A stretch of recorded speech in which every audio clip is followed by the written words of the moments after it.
Welcome to the Power of Resilience, Overcoming Life's Challenges. In this audiobook, we embark on a profound journey through the many facets of resilience, weaving together personal stories, insightful reflections, and practical tools to help you navigate life's inevitable challenges. From childhood experiences to profound life changes, each chapter offers a deep dive into the elements that build and sustain our inner strength. Whether you're facing adversity, seeking personal growth, or looking to inspire those around you, this audiobook provides a roadmap to not only survive, but thrive in the face of adversity. This is Mindful Literary, bringing you insights and inspiration to enhance your life. Let's begin. Chapter 1, The Seeds of Resilience. Understanding resilience in childhood. As I look back on my early years, I find that the seeds of resilience were sown in the everyday moments of my childhood. Life was not always easy. Challenges seemed to emerge at unexpected times, testing my spirit. Yet, in those moments, I learned invaluable lessons about the strength that resides within us. I recall countless family dinners where laughter intertwined with the occasional serious conversation. My parents, Sarah and Mark, often discussed resilience, as though it were a focal point in the tapestry of life they were weaving for my siblings and me. Between bites of homemade pasta, they would share stories of their own struggles, framing adversity as a stepping stone rather than an insurmountable wall. Those evenings, rich with the warmth of family and the aroma of cooking, imparted a quiet assurance that setbacks were not the end, but rather a necessary part of growth. One memory stands out vividly: an afternoon when I faced disappointment after losing a crucial soccer game. The weight of failure settled heavily on my young shoulders as I trudged through the front door, only to be met by my parents' compassionate expressions. "It's okay to feel sad," my mother said softly. She spoke of athletes who had stumbled and risen again, recounting tales that echoed with fortitude. My father's voice joined in with anecdotes from his own life, instilling hope that setbacks could be transformed into strengths. Through their narratives, I began to perceive resilience not merely as a response to adversity, but as an ongoing practice of courage, grit, and a belief in the possibility of recovery. Then there was Leo, my steadfast friend who walked beside me on this winding road of childhood. Our bond, forged in the fires of shared experiences, became a pillar of support as we faced our respective challenges. I remember the summer we both dealt with the pressure of impending transitions. His family was moving to a new city, and mine was grappling with financial strains. We spent countless hours in my backyard, sharing our fears and dreams under the wide, open sky. In those moments, we discovered that resilience flourishes in the company of others who understand the weight of struggle. Leo's laughter would often cut through my anxious thoughts, reminding me that while the path ahead might be rocky, we were not alone. Together, we cemented the understanding that resilience is woven through relationships, and that our journeys are enriched when we tackle life's trials hand in hand. As the years went on, I found myself navigating a myriad of challenges that tested my resolve. Whether it was academic pressures, changing friendships, or the complexities of growing up, I held tight to the lessons I learned at that dinner table and in the company of my friend. Yet, there was one particular moment of difficulty that arose unexpectedly, a crisis that would threaten to unravel everything I thought I knew about resilience. My heart raced and my mind whirled, the sense of impending chaos echoing in my ears. Would what I had cultivated over the years be enough to withstand this storm? As I stood on the precipice of uncertainty, I felt the dual forces of fear and courage battling within me.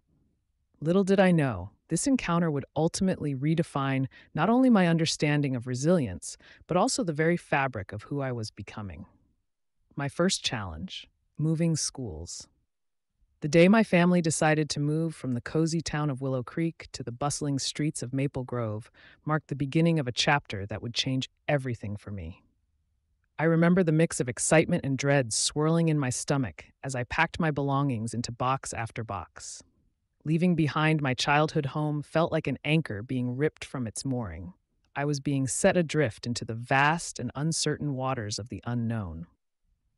My parents assured me that change could be a good thing, but teenage logic tells you that home is comfort, and comfort was not something I was ready to give up.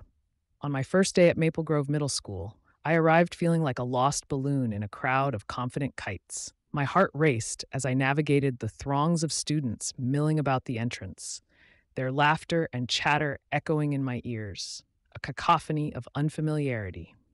I clutched my schedule tightly, the paper slightly crumpled from anxiety. Where was I supposed to go? How could I possibly fit into this vibrant tapestry of new faces and established friendships? As I stood there, paralyzed by self-doubt, a friendly voice broke through the noise. However, as the days turned into weeks, the fear of making new friends lingered like a shadow. I noticed the cliques forming around me, their laughter ringing out in a way that felt exclusive. I struggled internally, wondering if I would ever belong. During lunch, I often found myself perched at the edge of the cafeteria, a bystander to social interactions that I yearned to be part of, yet felt too paralyzed to approach. Each day was a test of will, a moment to confront the fear that threatened to engulf me. Then one fateful afternoon, as I sat at my usual table with Mia and a couple of her friends, I noticed an empty chair beside me. A girl with bright blue hair and an array of piercings approached, her expression a blend of curiosity and caution. "Can I sit here?" she asked, her voice barely audible over the chatter. I nodded, my heart racing with both excitement and apprehension. As we exchanged tentative smiles, I felt the invisible walls I had constructed begin to crack. We chatted about everything from our favorite bands to our common struggle with the heavy burden of adolescence. And with every passing moment, my anxiety began to dissolve. But just as I started to feel a glimmer of hope, whispers erupted from a nearby table. I couldn't ignore the pointed laughter that directed itself at us. "Look, it's the new girl and her punk wannabe friend," one of them sneered, his voice laced with mockery. My heart sank as heat rose to my cheeks, and the warmth of our exchange felt abruptly stifled. Mia touched my arm gently, and in that moment, I understood the importance of human connection more than ever. It was a reminder that I had the ability to choose my response. I could either crumble or stand tall. What I felt in that moment was not just fear, but the pulsating strength of resilience ready to rise within me. With a newfound clarity, I stood up, my voice steadier than I expected as I said, "If you think that being different is something to laugh at, then maybe you need to take a closer look at yourselves."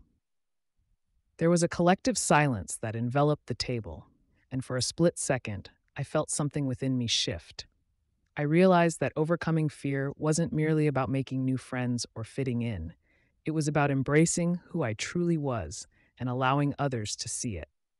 As I looked around the table at Mia and my new friend, I felt a semblance of belonging ignite in my chest. Even as doubts crept back in, I knew that I was on the path of transformation, slowly but surely carving out my own identity amidst the chaos of change. The role of family support. As I reflect on the journey of my childhood, the tapestry of resilience weaved into my being is unmistakably tied to the support of my family. Growing up, life threw numerous challenges my way, each demanding courage and perseverance I thought I lacked. However, intertwined through those struggles was the unwavering presence of my family, particularly my older brother, James. He wasn't just my sibling, he was a living testament to resilience, a lighthouse guiding me through the fog of uncertainty. James faced his own battles, navigating through the complexities of adolescence while discovering his own identity, yet he emerged as a beacon of hope for me. Monday evenings were sacred in our household. Those were our game nights. The table would be cluttered with various board games, each one more vibrant than the last, echoing with the laughter and chatter of our family. I can still hear the sound of rolling dice, the shuffle of cards, and the playful banter that filled the air. It was during those moments that I felt a deep connection with my family, one rooted in love and acceptance. Each laugh, each competitive cheer was a building block solidifying our bonds. In the safety of our home, I learned that I could explore the world with enthusiasm and courage, knowing that my family's support was the net beneath me, ready to catch me if I fell. But there were times when laughter gave way to silence, when the shadows of hardship crept into our lives. During those moments, I was acutely aware of the weight of adversity. I remember one particular evening when James came home unusually quiet, his shoulders heavy with the burdens of teenage angst and unfulfilled aspirations. It was during dinner that I caught a glimpse of his vulnerability, a breaking point that shook our family's foundation. Yet, rather than retreating into isolation, my family rallied around him. We became a circle of warmth and understanding, offering words of encouragement and shared stories of our own struggles. In these moments, I learned that resilience isn't just an individual battle, it's a collective effort, a testament to the strength garnered through unconditional support. With each passing challenge, whether it was academic pressures, social uncertainties, or the pain of disappointment, I found solace in knowing I was never truly alone. The love of my family wrapped around me like a shield, buoying my spirit when the tides of life threatened to pull me under. There was an uncanny power in our togetherness, a fortification of our spirits that allowed us to rise, to laugh, and to overcome. As I navigated my own challenges, I could hear the echoes of our game nights, the way laughter became the balm to our wounds, reminding me that resilience isn't solitary. It thrives in the nurturing embrace of family.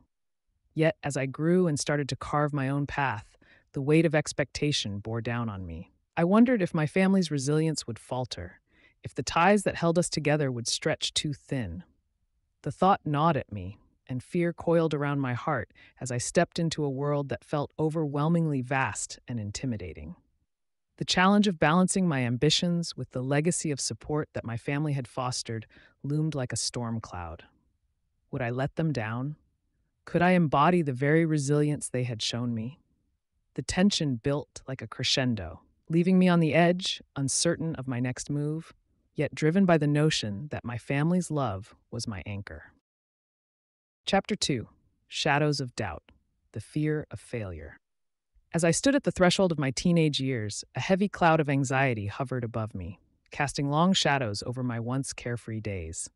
Back in elementary school, grades were simple. An A was an easy badge of honor, a reflection of effort more than intellect.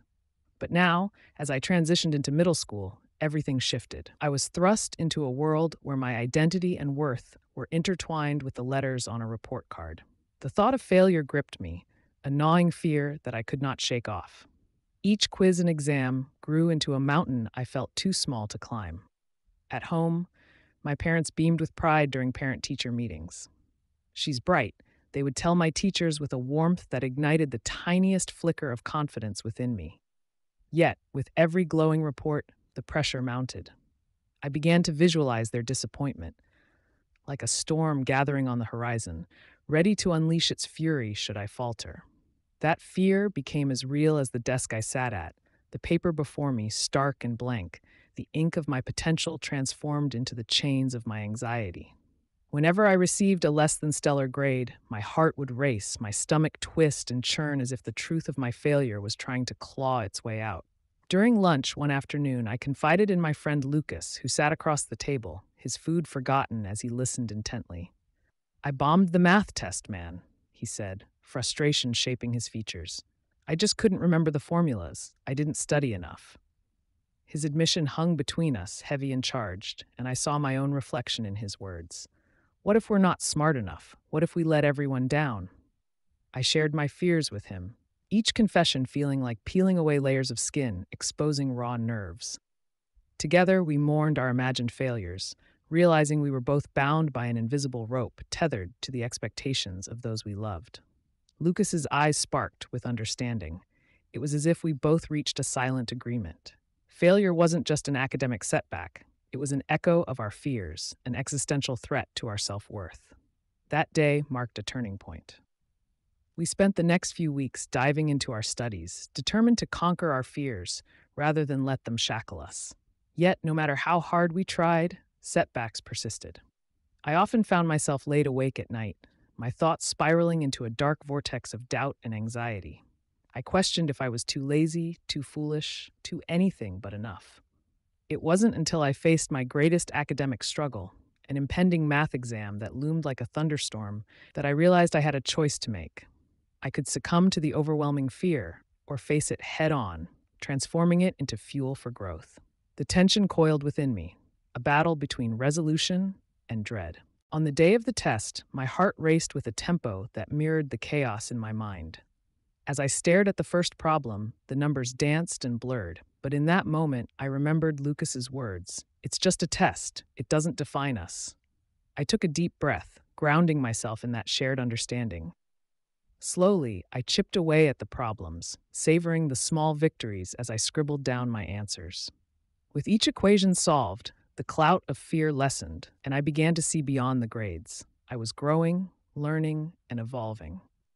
Whether I failed or not did not matter as much as the act of stepping into the arena of my fears. By the time I left the exam hall, something had shifted inside me, an understanding that each failure encountered had the potential to teach, to reshape my perspective. The fear of failure may have loomed large, but I realized that it could not define me. In experiences shared with Lucas, I found resilience, a bond that fortified my spirit. The journey, while fraught with insecurities and dangers, opened doors to growth I never anticipated. I learned to give myself grace in the face of setbacks and recognize that failure was merely a stepping stone, not an immovable stone casting shadows over my life. What unfolded during those years was a lesson in bravery, the courage to face the unknown, to disappoint, and yet to rise anew, reflecting the undying truth that growth often lies beyond the edges of fear. The impact of peer pressure. High school was a battleground, and I often felt caught in the crossfire of wanting to belong and needing to be myself. Every morning, as I walked the familiar halls filled with laughter and chatter, my heart raced with uncertainty. The whispers of my peers formed a constant undercurrent of expectation, and it wasn't long before I began to feel their weight pressing down on me. The fear of exclusion loomed large, and I often questioned my choices. Should I go to that party on Friday or sit it out? Would skipping out on social gatherings make me seem less cool? These dilemmas gnawed at my self-confidence like persistent pests, leaving me doubting my very essence. It was during one of those typical lunch periods, surrounded by an assortment of voices debating the latest trends, that I first consciously recognized the toxic grip of peer pressure. I was sitting with my friends, but I felt more like an outsider eavesdropping on their conversations about weekend plans and the newest parties. My stomach churned at the thought of joining them, the images of loud music and hazy nights unnerving me. That's when Ella, my cousin and trusted confidant, slid into the seat next to me. Sensing my turmoil, she quietly asked, "What's up? You seem a bit off today." I poured my heart out to her, revealing the tangled web of doubt that had caught me in its clutches. Through our conversation, a wave of realization washed over me. Ella helped me see that peer pressure was not just an abstract concept. It had real and tangible implications for my choices. She reminded me that saying no was not just a rejection of a suggestion, but a powerful assertion of my own values and beliefs. The true challenge lay in the act of choosing myself over the facade of acceptance. As our discussion unfolded, I felt my resolve growing stronger, like a seed planted deep within me, craving sunlight. We talked late into the evening, and as the last rays of the sun faded, I knew that I had to confront the expectations swirling around me. The next week was filled with tempting invitations, parties, gatherings, outings, but I stood firm. I could almost hear my friends' laughter beckoning me to join, yet every time the urge to give in flickered, I remembered Ella's words. I realized that true friendship would nurture my spirit, not deplete it. The moments I chose to prioritize my values over social acceptance were small victories. Still, the pressure remained, growing heavier as the final weekend approached. My friends buzzed with excitement about a particularly notorious party where lights would flash and secrets would unfurl. As Saturday night arrived, I found myself pacing in my room, wrestling with a wave of anxiety and the tantalizing whisper of temptation. As I stood staring at the invitation displayed on my phone, I felt a suffocating sense of conflict. The need to fit in screamed louder than my voice of reason. It was at that moment the ground beneath me quaked, as if my very self-worth was on trial. Should I throw away all I'd built up with Ella just to meet the unwavering expectations of others? I could feel my heart pounding in my chest, a drum echoing the uncertainty of my choice. As the clock ticked ever closer to the hour of reckoning, I had to make a decision that would shape my high school experience in ways I never could have predicted. In a battle that felt almost spiritual, I closed my eyes and heard Ella's voice. fierce, strong, and unwavering, reminding me that choosing to be true to myself was the greatest power I possessed. In that instant of clarity, I made my choice. I texted a simple message: "Hey, I can't make it tonight. Hope you all have fun." Each second that passed as I pressed send felt like a small act of defiance against the tide of expectation. I took a deep breath, feeling a surge of empowerment wash over me, realizing that navigating social dynamics required not just courage, but a commitment to authenticity. I may have felt the weight of peer pressure, but I had found the strength to let it go. Finding my voice. It started in elementary school, a time when self-expression felt like an elusive dream. My thoughts were rich and colorful, a riot of ideas swirling in my mind, yet whenever I opened my mouth, the words seemed to dissolve into dust. Group projects were the worst. While my classmates thrived on debate and discussion, my fingers closed anxiously around a pencil, yet I couldn't muster the courage to share an idea. What if they laughed? What if I stumbled? I would sit in silence, the bubbling creativity inside me like a balloon tethered to the ground. Each time a project began, my heart would beat faster, dread pooling in my stomach as I braced myself for the inevitable brainstorming sessions. The more I held back, the more I felt like a ghostly figure lurking in the corner, unseen and unheard. It wasn't just the fear of criticism that silenced me. It was the gnawing doubt that my thoughts were somehow inferior, unworthy of the light. Each critical comment from peers felt like a sharp knife. I convinced myself that being quiet was safer, that it would spare me the humiliation of exposure. Then came Miss Parker, my art teacher, with her contagious enthusiasm and vibrant personality. Her classroom was a sanctuary filled with splashes of color and the scent of paint. She had a way of weaving magic into the mundane, pressing us to express ourselves through strokes of paint and swaths of clay. One day, she approached me after class, her eyes reflecting an understanding that pierced through my defenses. "You have a voice, you know," she said softly, her gentle encouragement washing over me like a warm sunbeam. "Expressing it is like painting. The colors may clash at first, but they will create something beautiful in time." Her words ignited a spark, urging me to embrace the chaotic beauty of unfiltered expression. Slowly, I began to experiment in the safety of my sketchbook, letting my pencil dance freely on pages without judgment. Each stroke was a whisper of my soul, each messy line a fragment of my being. I painted my fears, my dreams, my confusion, allowing the chaos around me to merge into a piece of art that was uniquely mine. With every creation, I discovered shards of confidence in my ability to express myself, and I learned to gather these shards into a fragile but hopeful voice. As the school year progressed, I found myself daring to speak up during projects. I shared ideas that previously remained tucked away. Some classmates responded with indifference, but others began to listen. My voice trembled at first, but it grew steadier with each passing moment.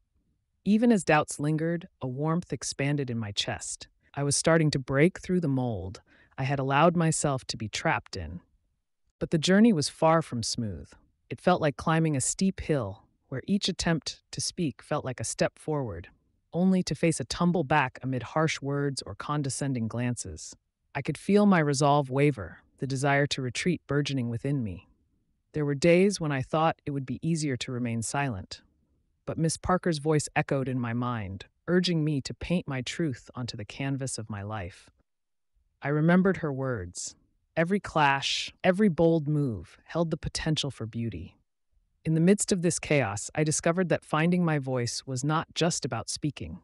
It was about listening to my own heart, to my ideas, to the rhythm of my spirit. It was an act of defiance against the fear that sought to bind me. By the time summer approached, the weight of self-doubt felt lighter, and the spark that Miss Parker had ignited within me began to glow. Little did I know that this was just the beginning, the first step on a path that would lead to greater challenges, and the voice I was learning to navigate would one day become my very lifeline. Chapter 3: The Turning Point, a Life-Altering Decision. The air in Mr. Reed's music studio was thick with the scent of old wood and faded memories. Sunlight streamed through the dusty windows, illuminating the countless instruments lining the walls. each one a testament to a dream nurtured and a passion pursued. As I perched on the edge of the battered piano, my heart raced in tandem with the notes I played, a blend of excitement and trepidation swelling within me. I was 17, standing at the precipice of adulthood, and faced with a choice that would irrevocably shape my future. Should I chase my passion for music or adhere to the more conventional path of university and a responsible career? Mr. Reed sat across from me, the lines on his weathered face etched deeper with concern as I relayed my fears. Music is not just a career, it's a calling, he said, his voice steady as he leaned forward. But it comes with sacrifices. You have to be willing to let go of the safety net of academia, to step into a world of uncertainties. Are you prepared for that? The weight of his words grounded me. They echoed in the quiet space, mingling with the harmonies I loved so dearly. I recalled hours spent rehearsing, creating melodies that burned with emotion, each note a piece of my soul laid bare on the keys. Yet, the thought of forgoing a diploma, of diving into an unknown realm without a parachute, sent a shiver down my spine. As I wrestled with the enormity of my decision, different paths unfurled before me like a labyrinth. One route promised stability, the other, freedom, a seductive call to embrace all the beauty and chaos music had to offer. My fingers hovered over the piano keys, each one whispering secrets of liberation and regret. What if I fail? I barely murmured, fear creeping in like a shadow. Mr. Reed smiled softly, his eyes shining with wisdom. Failure is often the first step toward success. The real risk would be to silence your heart. If music is your passion, if it drives you, then pursue it boldly. The world needs your voice. I felt the weight of his encouragement envelop me, igniting a flicker of courage amid my doubts. But the uncertainty loomed. Could I truly face it? Time seemed to freeze as I sat lost in thought, my mind swirling with possibilities. My friends were already planning their next steps, scholarships, campuses, careers. Their paths felt paved and predictable, while mine felt like a single string plucked on a guitar, reverberating into the unknown. Was I ready to embrace a life filled with auditions, rejections, and uncertainty?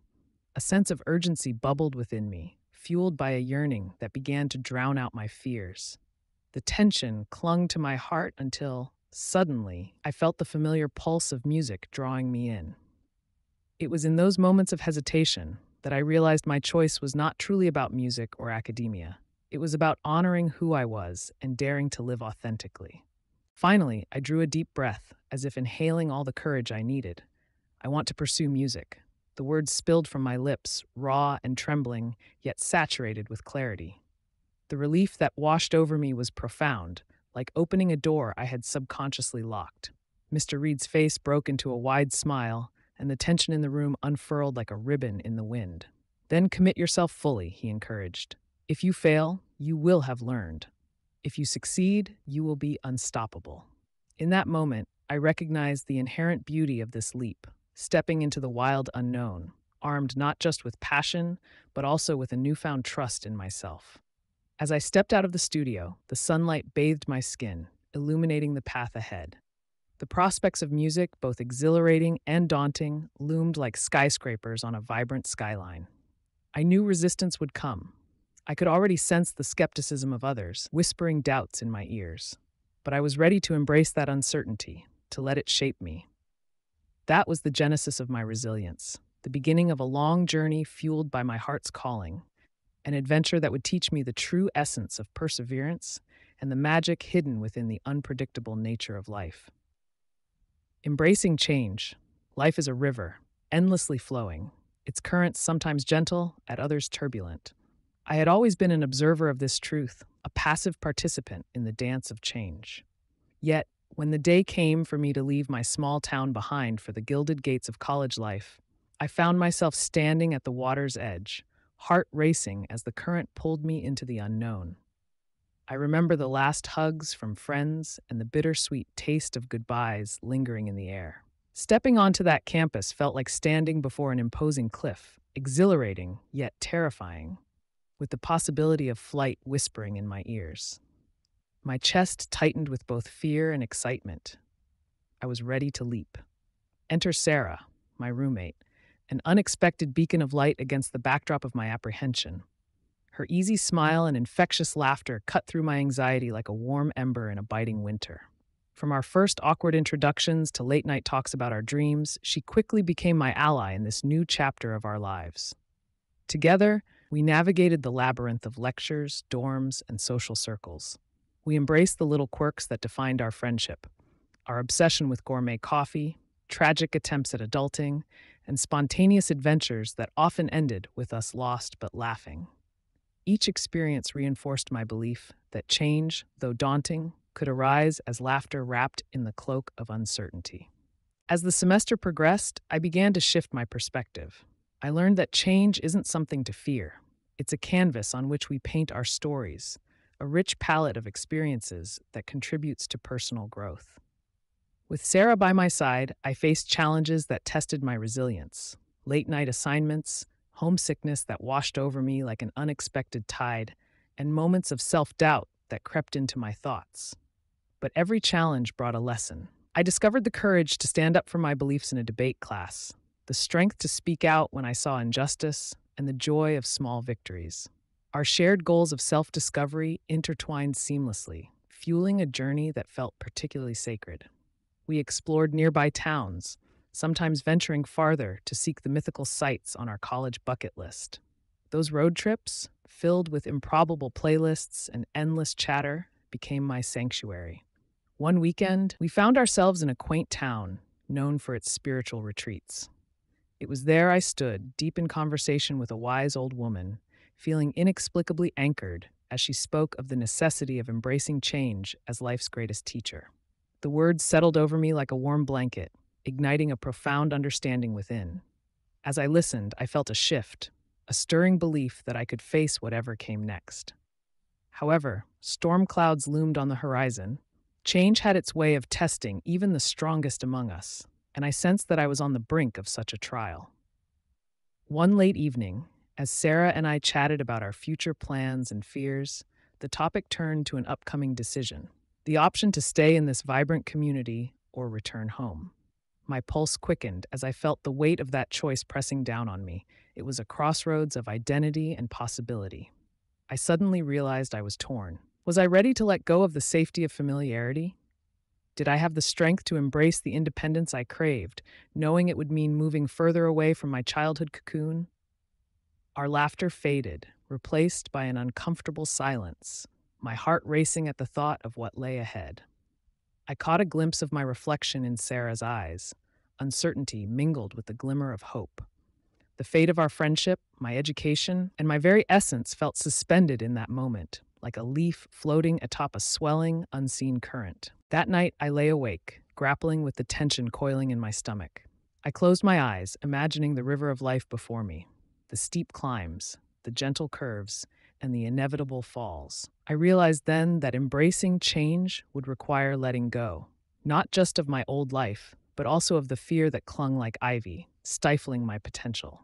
The cool night air wrapped around me, and I took a deep breath. The journey was just beginning, and I needed to gather my courage to leap once more, to embrace the flow of life, wherever it may lead. I was ready to dive deep into the uncertainty, to forge my own path, to become resilient in the face of change. The power of forgiveness.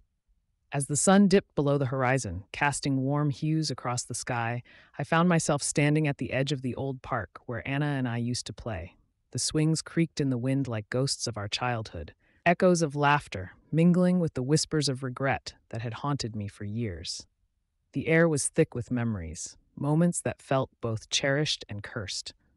I had carried the weight of resentment like a heavy stone in my heart, each betrayal building upon the last until it felt insurmountable. Could I ever let go? For years, Anna and I had been inseparable, but the tapestry of our friendship began to unravel in our teenage years, threads pulling apart at the seams. It started with small misunderstandings, harmless enough at first, but each incident piled atop the last, fueling a fire of unresolved jealousy and unspoken words. The defining moment came during our sophomore year, when Anna betrayed my trust in a way that echoed painfully in my heart. It was an act that felt both monumental and trivial, and though time marched on, that betrayal's sting captured me in an invisible cage. I was trapped in my own bitterness while she moved on. seemingly free. My journey of bitterness was not just about what she had done to me. It was a mirror reflecting my inability to forgive myself. Each angry thought toward Anna reflected my self-loathing. Why couldn't I stand up for myself? Why did I allow the wounds to fester into permanent scars? I realized that my resentment was as much about her as it was about my weakness. And that understanding brought with it an unexpected clarity. For years, I painted the narrative of victimhood, but it took years of introspection and journeying into the depths of my spirituality to see the reality. Holding on to resentment was only giving her power over my peace. As I stood there in the fading light, practicing deep breaths to ground myself, the air around me shifted. I began to comprehend that forgiveness was not about condoning Anna's actions. It was about liberating myself from the chains of my past.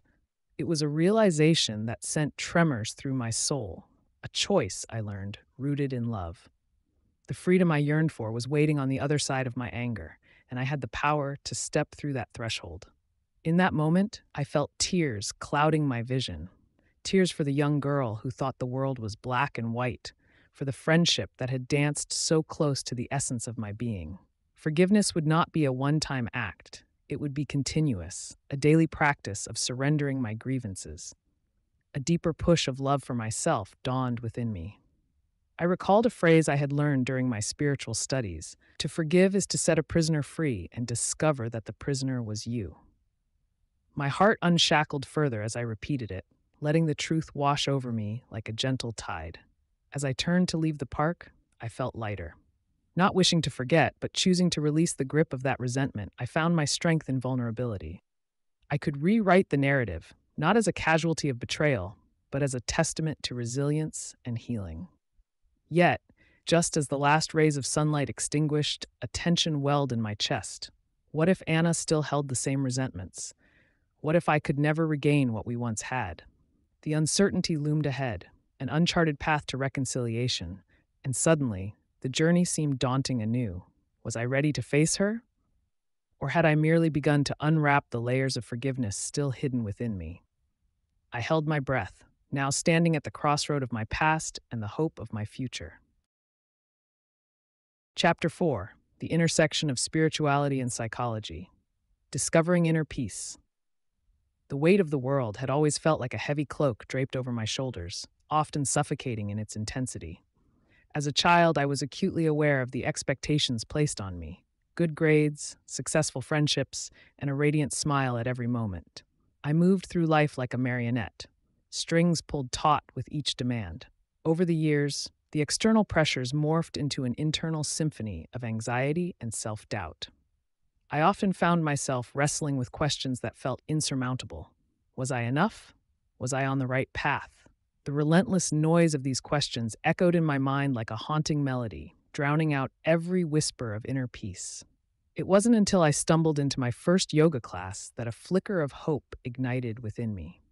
My teacher, Rachel, exuded a calm that was both captivating and confusing. She moved gracefully through postures, each breath an unspoken mantra. I was captivated by how she effortlessly guided us through our practice, weaving together movement, breath, and mindfulness. With each class, I began to understand that yoga was not just a physical exercise.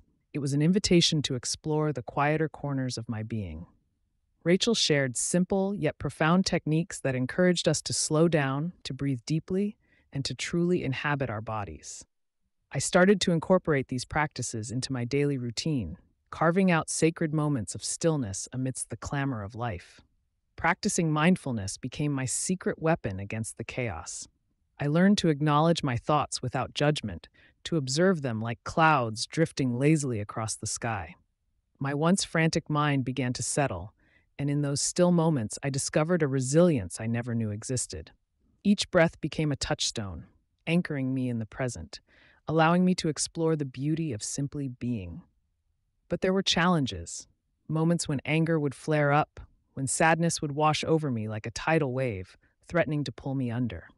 I often found myself on the brink of surrendering to those darker emotions. Yet Rachel's voice would echo in my mind, reminding me that this was part of the journey, a dance with discomfort, a release before the arrival of clarity. As I continued on this path, I noticed subtle shifts within myself. The frantic pace of my life began to slow. I started savoring small moments, the way the sunlight filtered through the leaves, the warmth of a cup of tea cradled in my hands, the laughter shared with friends. Each mindful experience stitched a thread of connection between my past and present, creating a tapestry rich with awareness and gratitude.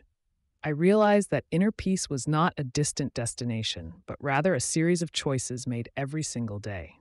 Yet, just when I believed I was emerging from the fog, life decided to test my newfound resolve. One fateful evening, as I prepared to head to class, I received a call that would shatter the tranquility I had come to know. The voice on the other end delivered news that sent shockwaves through my heart. My childhood friend had suffered a terrible accident. Time seemed to halt, and I stood frozen, clutching my phone as fear gripped me tight. In that moment, all the lessons of mindfulness felt tenuous, slipping through my fingers like grains of sand. Would I crumble under the weight of this loss? Or could I lean into my practices, harnessing the strength I had cultivated through my journey with Rachel? My breaths quickened, anxiety clawing at my throat. Yet beneath that storm, I could hear a whisper, a gentle reminder to breathe, to find stillness amidst the chaos. The path was uncertain, and I felt the familiar pull of despair. But for the first time, I sensed the possibility of choice, even in the darkness. Mindfulness as a tool. The late hours of November always brought an unsettling mix of anticipation and anxiety, an annual rite of passage that marked the start of finals week for many students at my university. I still remember the scent of pumpkin spice wafting through the campus as autumn leaves crunched underfoot. Alongside the crisp air, the pressure of impending exams clung to us like a second skin. My friend Sam and I often joked that if we could conquer finals week, we could conquer anything: life, love, and all its inevitable trials. Yet the truth was, as the stacks of books piled higher and the to-do lists felt endless, we were both struggling to find our footing. It was during this overwhelming period that I stumbled into the world of mindfulness, a tool that seemed deceptively simple, yet profoundly intricate. My first encounter came almost accidentally, a suggestion from Sam during one of our late-night study crams. "Let's just take a break," he said, looking weary, eyes glazed over from too many hours in front of the textbook. "How about we try meditating for a few minutes?" I was skeptical but agreed, unsure if sitting quietly would really offer any respite from the academic storm brewing around us.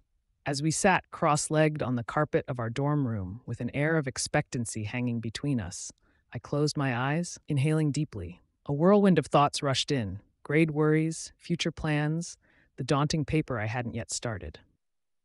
But as the minutes ticked by, I began to hone in on my breath, the rise and fall of my chest replacing the chaotic barrage of my worries. With Sam beside me, the silence felt less isolating. In this newfound sanctuary, the world beyond faded, and suddenly I was not alone in my struggle. We emerged from those meditation sessions not as two stressed students, but as a team of resilient warriors ready to face whatever our exams threw at us. This pivotal moment fueled my belief that resilience isn't merely about bouncing back after a setback. It's about creating a space of calm in the storm. Every morning that week, we carved out time for our shared practice. Each session chipped away at the layers of anxiety, revealing clarity beneath. I learned to savor the stillness, giving myself permission to feel, to breathe, to simply exist. Together, we embraced intentional living, anchoring ourselves through mindfulness. The transformation was subtle at first: an increased ability to focus, a lighter heart, an unexpected appreciation for the beauty in the mundane. But as tensions mounted with the looming test schedules, the real test was about to reveal itself. As the final days approached, it felt like the ground beneath us was trembling.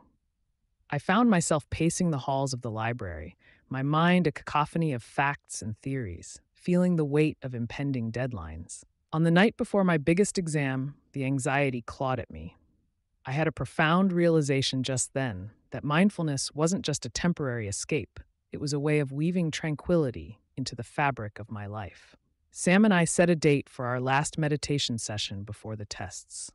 We met beneath the old oak tree outside our building, its branches swaying gently in the breeze. As we settled into our places, a sense of urgency buzzed in the air. Perhaps it was the first flickers of winter tension, or maybe the pressure was combining into a palpable force.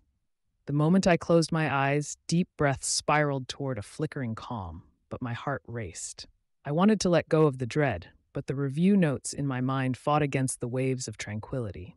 "Stay with it," Sam whispered beside me, as if sensing my struggle. I concentrated harder, guiding my focus back to my breath, but then a thought pierced through once more, heavy and disruptive. What if I failed? What if all this work was for nothing? I could feel the tension coiling in my chest, the weight of expectations we both carried spilling into the atmosphere. The meditation faltered, shaking that precious bond of calm we had built together. Yet, in that critical moment, we opened our eyes in unison, and without exchanging words, we recognized a deeper truth. Mindfulness was not only the calm in our chaos, but also the force that drew us together. I could see it reflected in Sam's face, a mirror of determination mixed with vulnerability. In embracing this connection, we stepped away, not just from the anxiety of exams, but from a sense of helplessness that often stifles growth. That night, we didn't just practice mindfulness, we cultivated resilience, strength, and clarity. As the pressure weighed down on us, we learned that to truly harness the power of mindfulness, it needed to be a shared experience, a tool that transcended solitude. Together, we would stand firm against the storm.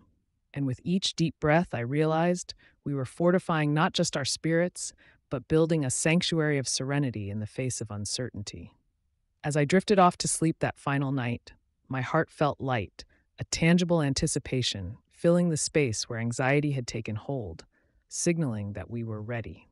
Tomorrow was not just about the tests, but about what we would become through the process, the connection to higher self. As a child, I often found solace in the stillness of nature, the whispers of the wind through the trees, the vibrant colors of the sunset, each moment a gentle reminder of the mystery that enveloped us. It was during those quiet afternoons that I first felt that ripple of something beyond the mundane, an inkling of a deeper self waiting to be uncovered. Life was simple then, untainted by the chaos of responsibilities and expectations. All around me, I sensed an unseen force, a higher self perhaps, beckoning me to explore the more profound aspects of existence. Years later, as the noise of adulthood crept in, I found myself longing for that connection again. My life felt like a treadmill, each day blurring into the next, vibrant moments overshadowed by the demands of work and social obligations. It was then that I stumbled upon Chloe's retreat, billed as a transformative experience designed to reconnect individuals with their higher selves. Skeptical yet intrigued, I took the plunge, hoping to rediscover that childlike sense of wonder and perhaps uncover the answers I had been seeking. On the morning of the first day, I was greeted with the gentle sounds of soft chimes in nature's orchestra. As we settled into our first meditation, Chloe's voice flowed like honey. Her words seemed to dissolve the walls I had unknowingly built around my heart. "Trust in the guidance within you," she urged. "That is your higher self, the essence that knows your purpose." With every breath, I fell deeper into the stillness, feeling weight begin to lift from my shoulders. As the hours passed, I reached a pivotal moment. The energy in the space shifted, and within that electrifying stillness, I felt a surge of profound clarity and acceptance, a whisper that echoed, "You are enough." Emerging from that retreat, the world seemed vibrant again. The chaos of life remained, but I wore it differently. Each challenge became an opportunity to lean into my higher self and navigate the tumult with renewed courage. I could feel the threads connecting me to that gentle guide, reinforcing my resilience and reminding me that my experiences were not just random happenings. Each one was a lesson leading me closer to understanding who I truly was. However, with this newfound awareness came an undeniable tension. Each time I deviated from my authentic self, I felt an unsettling tug, as if the universe was unwilling to let me stray too far from my path. I was learning that knowing oneself was both a privilege and a heavy responsibility, one that would lead me to confront shadowy parts of my being, fears I had buried deep. The journey was not merely about basking in light, but about embracing the darkness alongside it.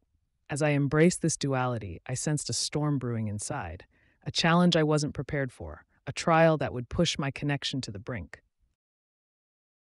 Chapter 5: Building Blocks of Self-Esteem. Positive Affirmations. It was just days before the biggest performance of my life, and self-doubt crept in like a wave threatening to drown me. The spotlight felt blinding, the audience's expectations suffocating.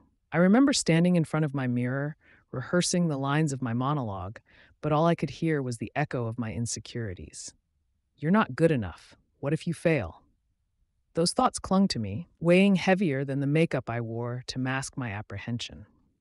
It was during one of our late-night talks that Mia, my ever-optimistic best friend, first introduced me to the concept of positive affirmations. "You have to drown out those negative voices," she urged, her eyes sparkling with belief. "Why not create a few declarations that speak to your potential?" At first, it felt silly, but the desperation to prove myself ignited a spark.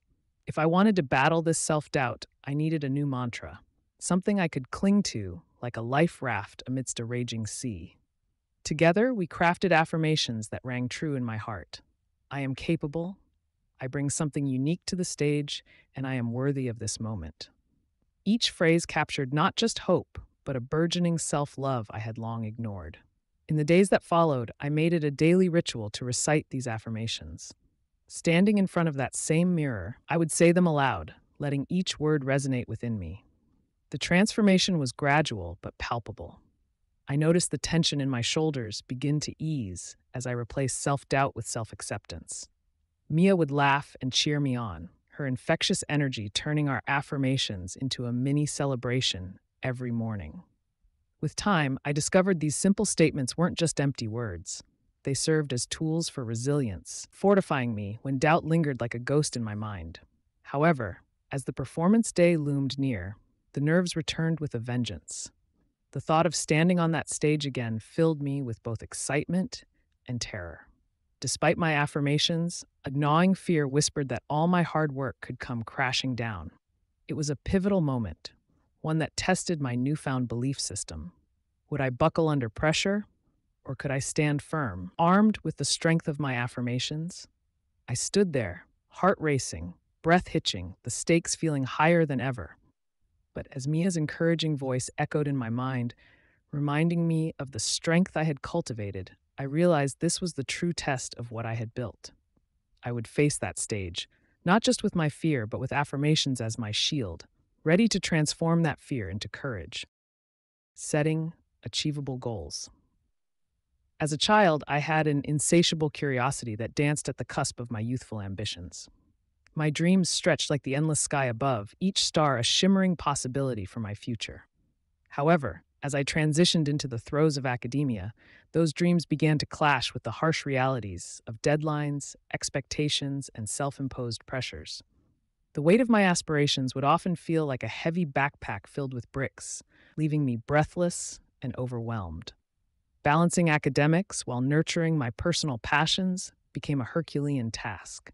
The intricacies of math formulas and the nuanced interpretations of literary texts battled for my attention against the soothing call of painting and writing. I remember one particularly grueling week, stuffed between study sessions and creative pursuits, when the realization hit me hard. My lofty ambitions weren't just a source of inspiration, they were slowly suffocating my spirit. This chaos led me to seek guidance, and I found an unlikely ally in Mr. Harris, my mentor. He was a kaleidoscope of wisdom and empathy, stirring within me the courage to articulate my struggles. "You know," he said one sunny afternoon as we sat in the school courtyard, "the key is not to dim your dreams, but to break them down into digestible pieces."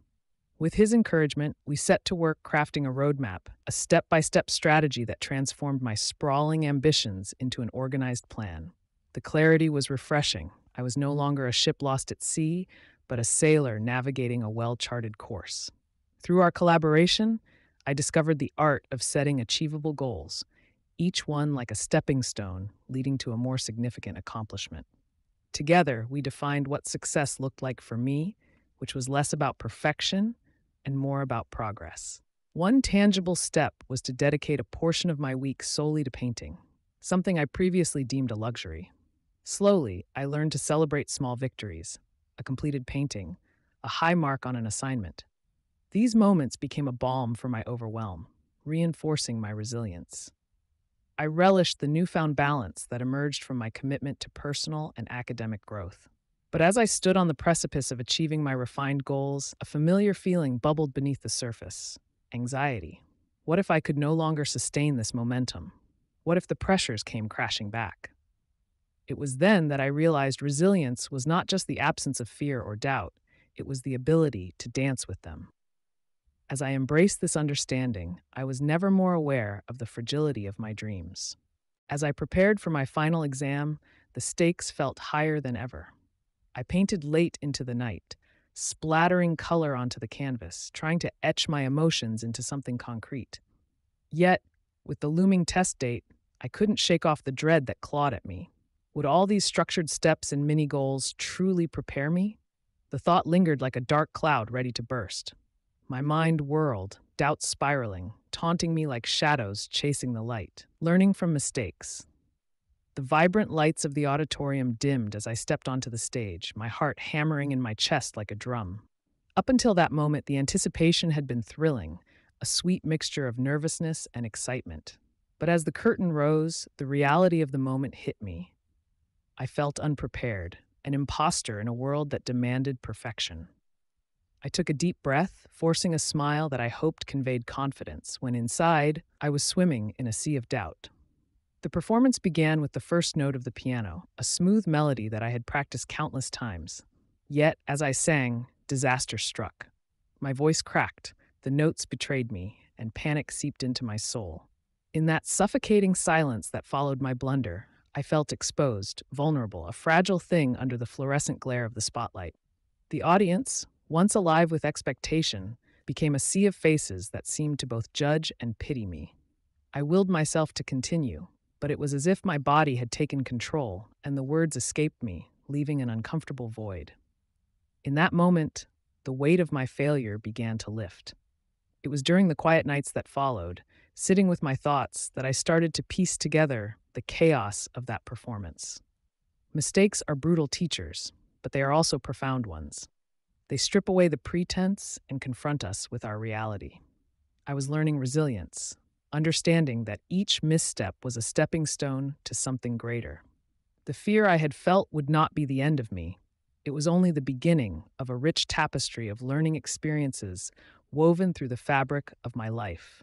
As I reflected on that far from perfect night, I began to embrace my failures, recognizing them as sacred moments of growth. It was the assurance from my family, especially James, that turned my embarrassment into a lesson.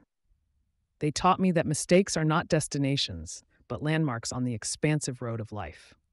Every misstep became a verse in my evolving story, a reminder of my humanity. And as I learned to balance on the tightrope of ambition and fear, I discovered that true spirituality lies in accepting ourselves, flaws and all. With each lesson gleaned from my mistakes, I became more grounded, more resilient, and above all, more human. Chapter 6: Navigating the Storms Facing Adversity Head On. The phone call came like a bolt from the blue, shattering my world into fragments too sharp to touch. I remember the afternoon light filtering through the kitchen window, casting innocent shadows on the table. It felt surreal, as if I were watching a movie of my life play out before me, where none of it felt real. My heart raced as I listened to the trembling voice on the other end. It was a loss I never saw coming. In that moment, the harmonious rhythm of my life came to a grating halt, and the silence that followed hummed with an aching finality. Anna's presence became my anchor during these tumultuous days. Her unwavering support was a lighthouse guiding me through the fog. She offered not just her company, but also a listening ear that allowed me to unravel my tangled thoughts. Every shared silence, every tear shed in her presence, was a testament to the strength of our bond. We would take long walks in the evenings, her hand resting gently on my back as I poured my heart out. In those simple moments, I felt embraced by the kind of connection that healed, giving me the space to confront my inward chaos. I realized that resilience is not merely a solitary endeavor. It flourishes in the company of those who care, shaping our experiences into stories of survival and strength. As the days turned into weeks, I discovered that though I had lost a vital part of my life, I was not abandoned in my grief. The people I loved rallied around me, each of them offering fragments of hope that slowly pieced me back together. Yet there were those dark nights when the weight of sorrow felt too oppressive to bear. It was then, in the stillness before sleep claimed me, that I really faced the stark reality of my situation. The shadows whispered doubts and fears, challenging my recovery. It was a battle within myself, a poignant reminder that adversity breeds more than just pain. It gives us the chance to emerge stronger. My mornings were punctuated with quiet rituals, moments of stillness where I would reflect on the fragility of life and the fierce beauty of the connections we forge. I turned to spirituality, seeking solace in the belief that every life has meaning, every bond has purpose. My grief became a canvas onto which I painted resilience, highlighting the colors of love and friendship. As I navigated through these emotional layers, I recognized the profound depth of human resilience, not just my own, but that of everyone who stood by me during this dark episode. Each day became a choice to succumb to despair or face it head on, fueled by the unwavering support that surrounded me. The culmination of this journey led me to confront the truth head on. On a particularly crisp autumn afternoon, I visited the place where my heartache began. Standing there, I closed my eyes, inhaling the raw energy of the universe around me. I felt the weight of loss intertwining with the gratitude for love shared and memories created.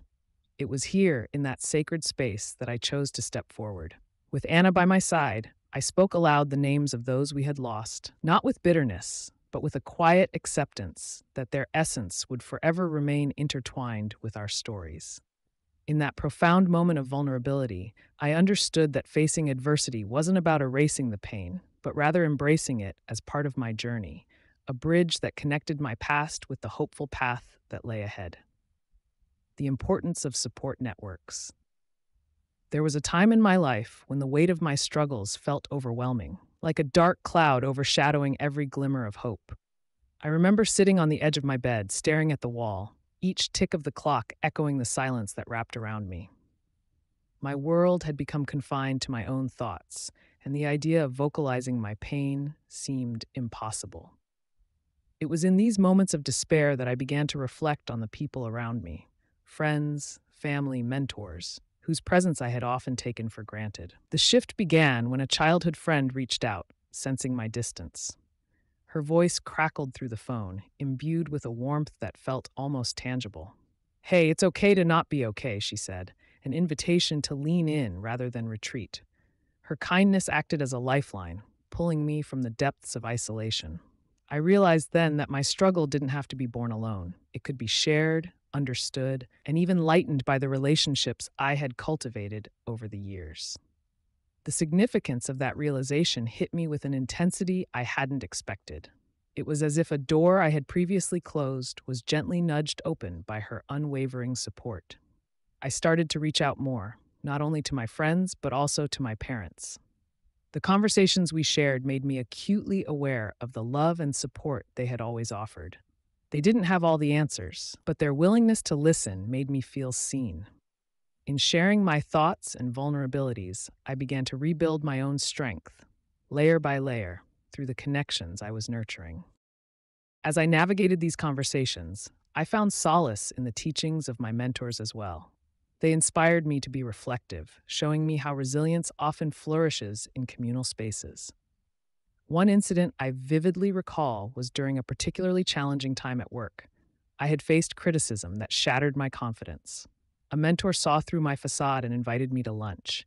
As we talked, he shared stories of his setbacks and how the support of his peers helped him find his way back. Each word he spoke was a thread, weaving a tapestry of collective experience that reminded me of my own worth and potential. In those moments, I learned that vulnerability is not a weakness. Rather, it is a bridge to connection. The people around us become our anchors during tumultuous times, teaching us that resilience is not a solo journey. It thrives in the rich soil of shared experience and encouragement. There was strength in recognizing that my struggles were not signs of failure, but rather opportunities to grow alongside others who understood, empathized, and cared. As I continued to place my trust in these support networks, something remarkable happened.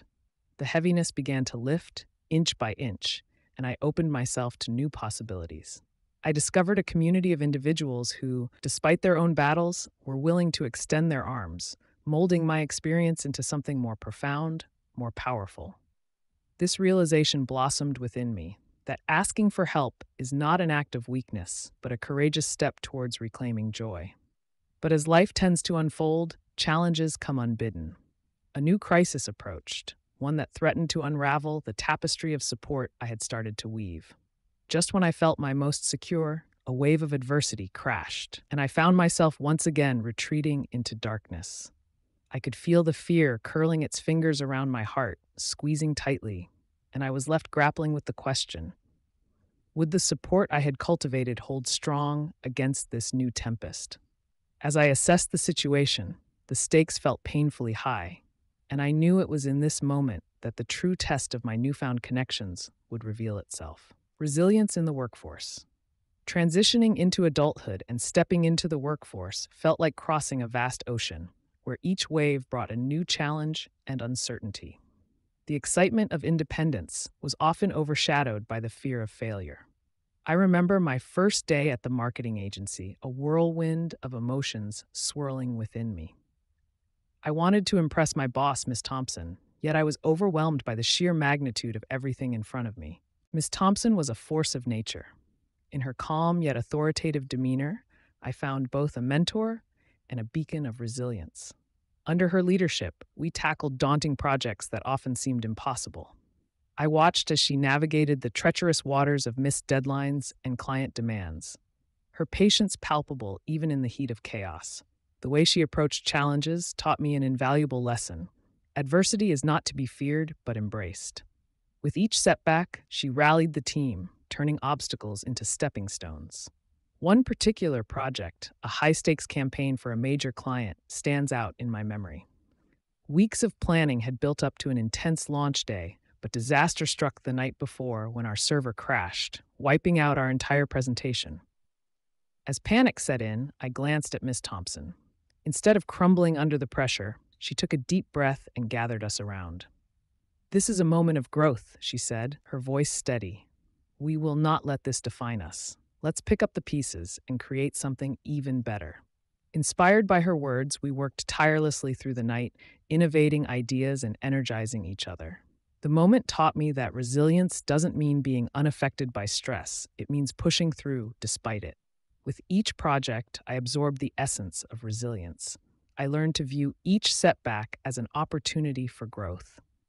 My spiritual journey intertwined with my professional life, as I realized that maintaining a positive mindset was not just a skill, but a necessary foundation for my career. I began to practice mindfulness, focusing on the present moment rather than the weight of what had gone wrong. This shift didn't eliminate pressure, but it changed how I approached it, like a skilled surfer riding a wave instead of fighting against it. As we moved through challenges together, the bond with my colleagues deepened, creating a culture built on trust and collective resilience. We celebrated our successes but also openly discussed failures. It was in those shared moments of vulnerability that I truly grasped the meaning of resilience. It wasn't just about individual strength, but a communal power that united us in adversity. But amidst the lessons, a storm was brewing. Tensions rose as deadlines loomed and pressures mounted. The atmosphere in the office grew thick with stress, threatening to unravel the close-knit team we had built. I worried about how Miss Thompson would handle the increasing pressure. As we raced against the clock on our next big project, I could see the stress lines deepening on her face, the weight of our success resting squarely on her shoulders. It was a daunting reminder that even the strongest leaders could falter under pressure. As days stretched into sleepless nights, doubts crept into my mind. Was I resilient enough to face what lay ahead? I watched Miss Thompson pull through with grace, her focus unwavering, and yet I felt an impending shift. One evening, as we were wrapping up a long day, she suddenly called for an impromptu team meeting. I could sense something was off. When she stepped forward, her eyes, usually bright and engaged, were clouded with fatigue. It was in that tense moment, standing before her gathered team, that she became a reflection of authentic leadership. "I can't do this alone anymore," she confessed. The room fell silent as we all exchanged glances, the burden of the unspoken weighing heavily upon us. Just then, the lessons she had instilled in me took root. Resilience isn't merely about pushing through, it's also about vulnerability, about knowing when to lean on others. I held my breath, realizing that the next steps we took could either strengthen our bond or shatter it. Chapter 7: The Role of Love and Compassion. Cultivating Empathy. Volunteering at the local shelter was not what I had envisioned for my summer. Initially, it felt like a chore, something to fill my time and pad my college applications. Yet, the moment I stepped through the shelter's doors, the world I had lived in for 18 years, sheltered and relatively carefree, began to shift. This place, filled with the echoes of past struggles and a profound sense of survival, surged with stories waiting to be heard. I found myself enveloped in a tapestry of compassion and connection, each thread woven with the stories of the people who crossed my path. One particular encounter would change everything for me. His name was Ethan, a young boy with untamed hair and eyes that seemed too wise for his age. The first day I met him, he was perched on a rickety chair, doodling fervently with a half-chewed pencil. As I approached, he glanced up with a mixture of curiosity and skepticism that cut through my attempts to project an aura of confidence. I knelt beside him, and as I took in the drawings, images of superheroes clashing with ominous shadows, I saw more than just childlike artistry. I glimpsed the struggles that colored his reality. It was then that I understood. Empathy was the key to unlocking resilience, both his and my own. As the days turned into weeks, Ethan and I developed a tentative friendship. I learned that his superhero drawings were not just a means of expression. They were a manifestation of his desire to fight against the shadows that surrounded him. With each shared story, he revealed the harsh truths of his childhood, the instability of his home life, the unkindness of the streets, and the loneliness that followed him like a shadow.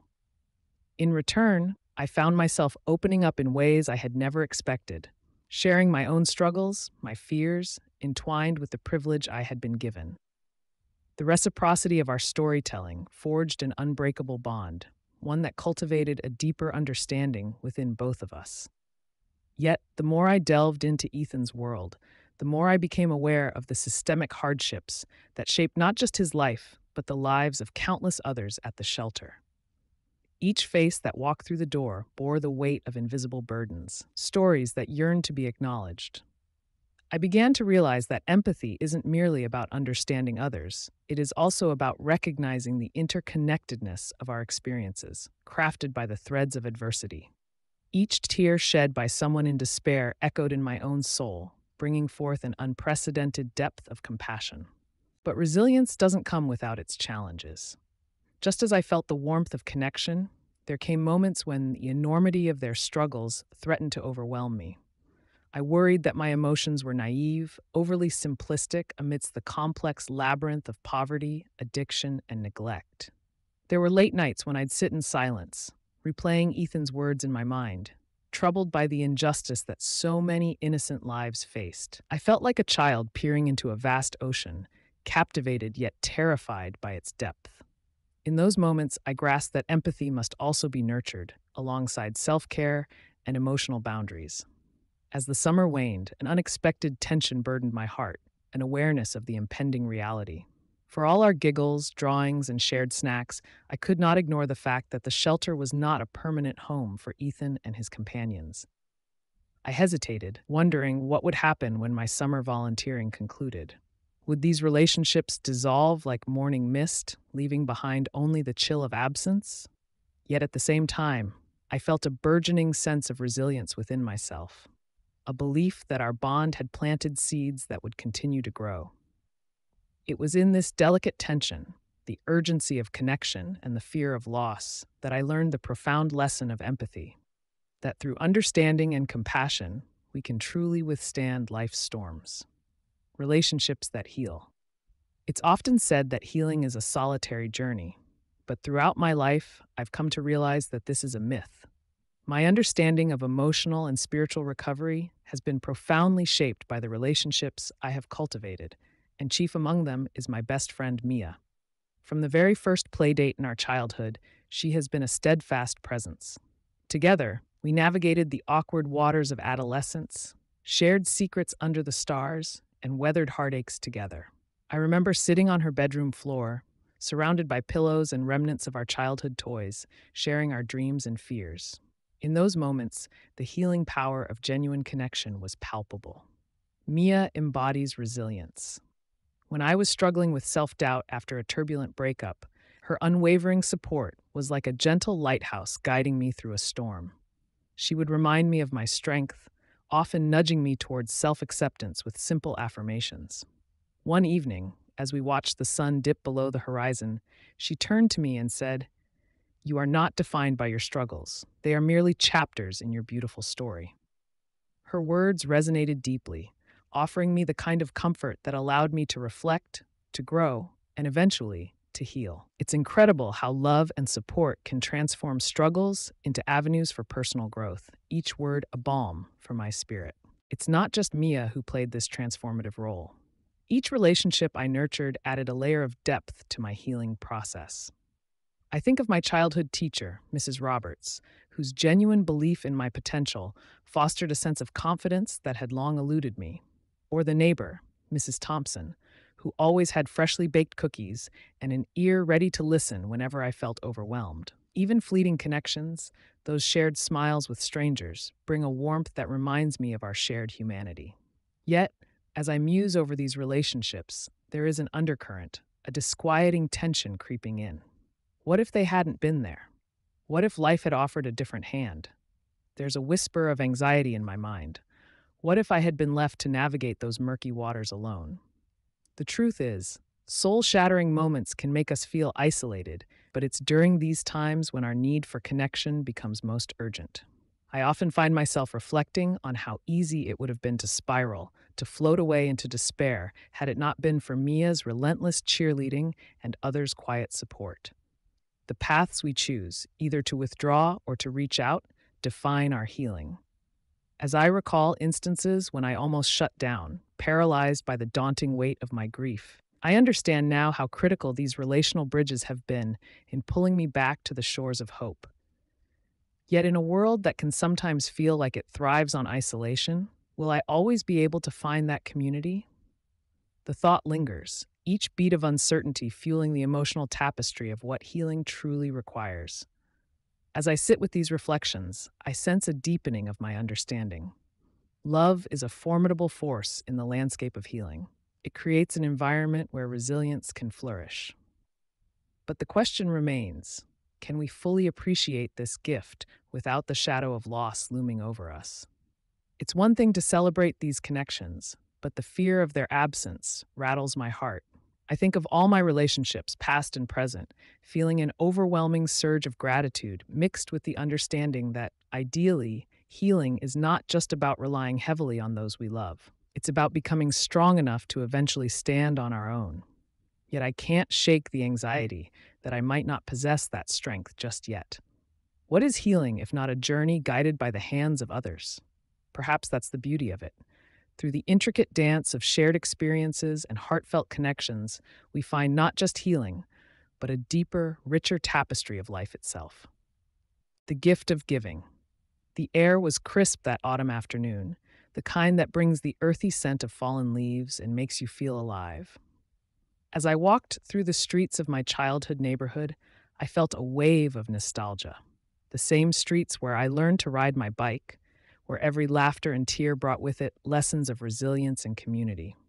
But now there was an undercurrent that drove me, an itch to give back, to connect again with the people and the essence of togetherness that once surrounded me. Our initial hurdles were daunting: securing a venue, gathering talent, and most importantly, reaching out to those who needed the support. I contacted shelters, schools, and various organizations, uncovering stories of individuals fiercely battling against their circumstances.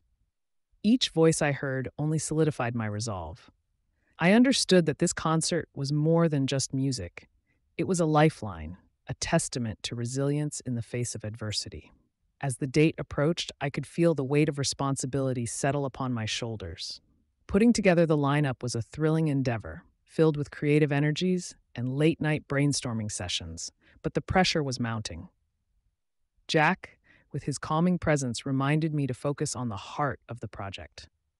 In giving, we receive. He would say, his eyes dancing with an understanding beyond words.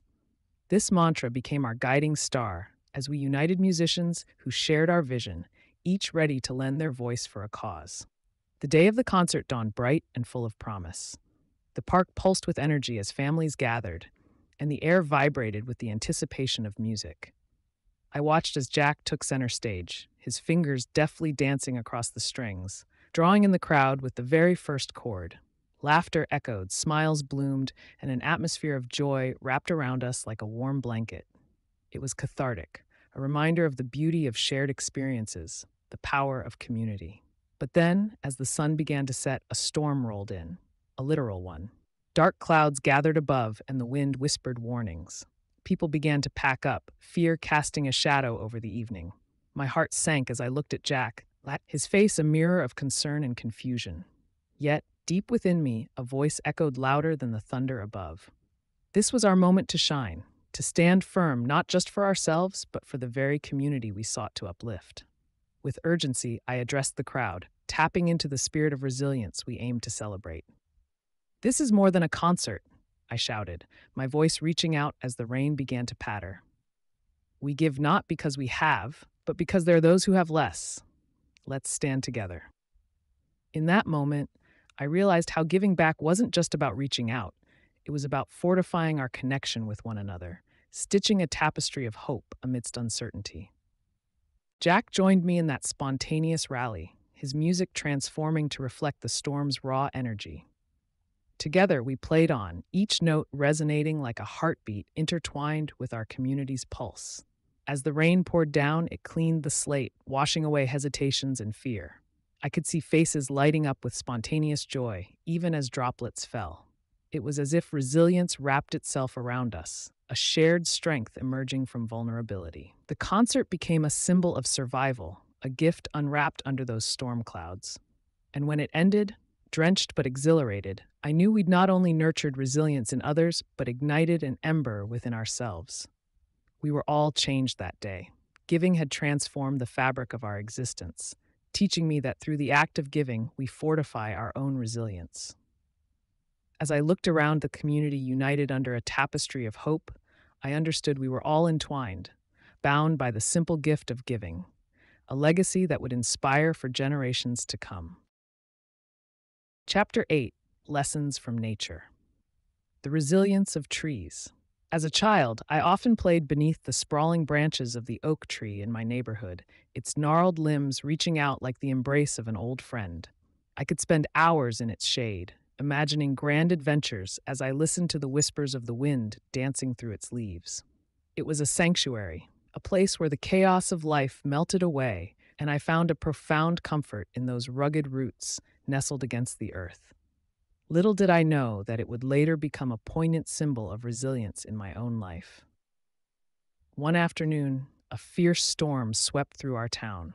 Thunder roared like a wild beast, and rain lashed down with the force of 1,000 drummers. I peered anxiously through the window, my heart racing as the wind howled, sending debris tumbling through the streets. It felt as though the world was unraveling outside, and the oak tree I cherished was thrust into battle against nature's fury.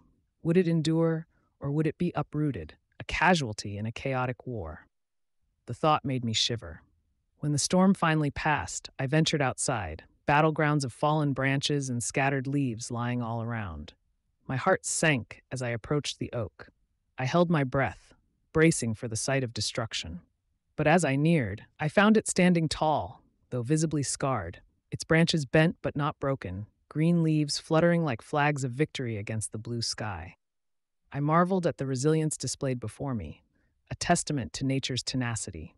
The thought struck me. It mirrored my own journey. Just as trees bend and sway but do not yield to the ferocity of storms, I too had learned to bend through life's tumultuous currents, emerging stronger and more grounded. This realization filled me with a vibrant energy, a pulse of life that reinforced the interconnection between my story and that of the tree. In the days that followed, I would return to that oak, each visit turning into a meditative experience. I watched as it slowly shook off the remnants of the storm, new buds eventually blossoming where once there had been only broken twigs. The beauty of spring unfurled with each new leaf, and I felt a comforting kinship with the tree. It reminded me that resilience often requires time. Healing is a journey that unfolds at its own pace. The oak's tenacity echoed my own struggles as I navigated the turbulence of life, reminding me that healing happens in the shadows before the light breaks through. With every visit, I carried with me the lessons of the oak tree. I began to reflect upon my own experiences, those moments where I felt uprooted, moments of heartbreak, loss, and uncertainty. Just like the tree, I had moments of bending under the weight of it all, succumbing to despair. Yet, I discovered an innate strength, a powerful will to rise again. Nature's cycles became my sanctuary and my teacher, revealing that even the most severe tempests eventually passed.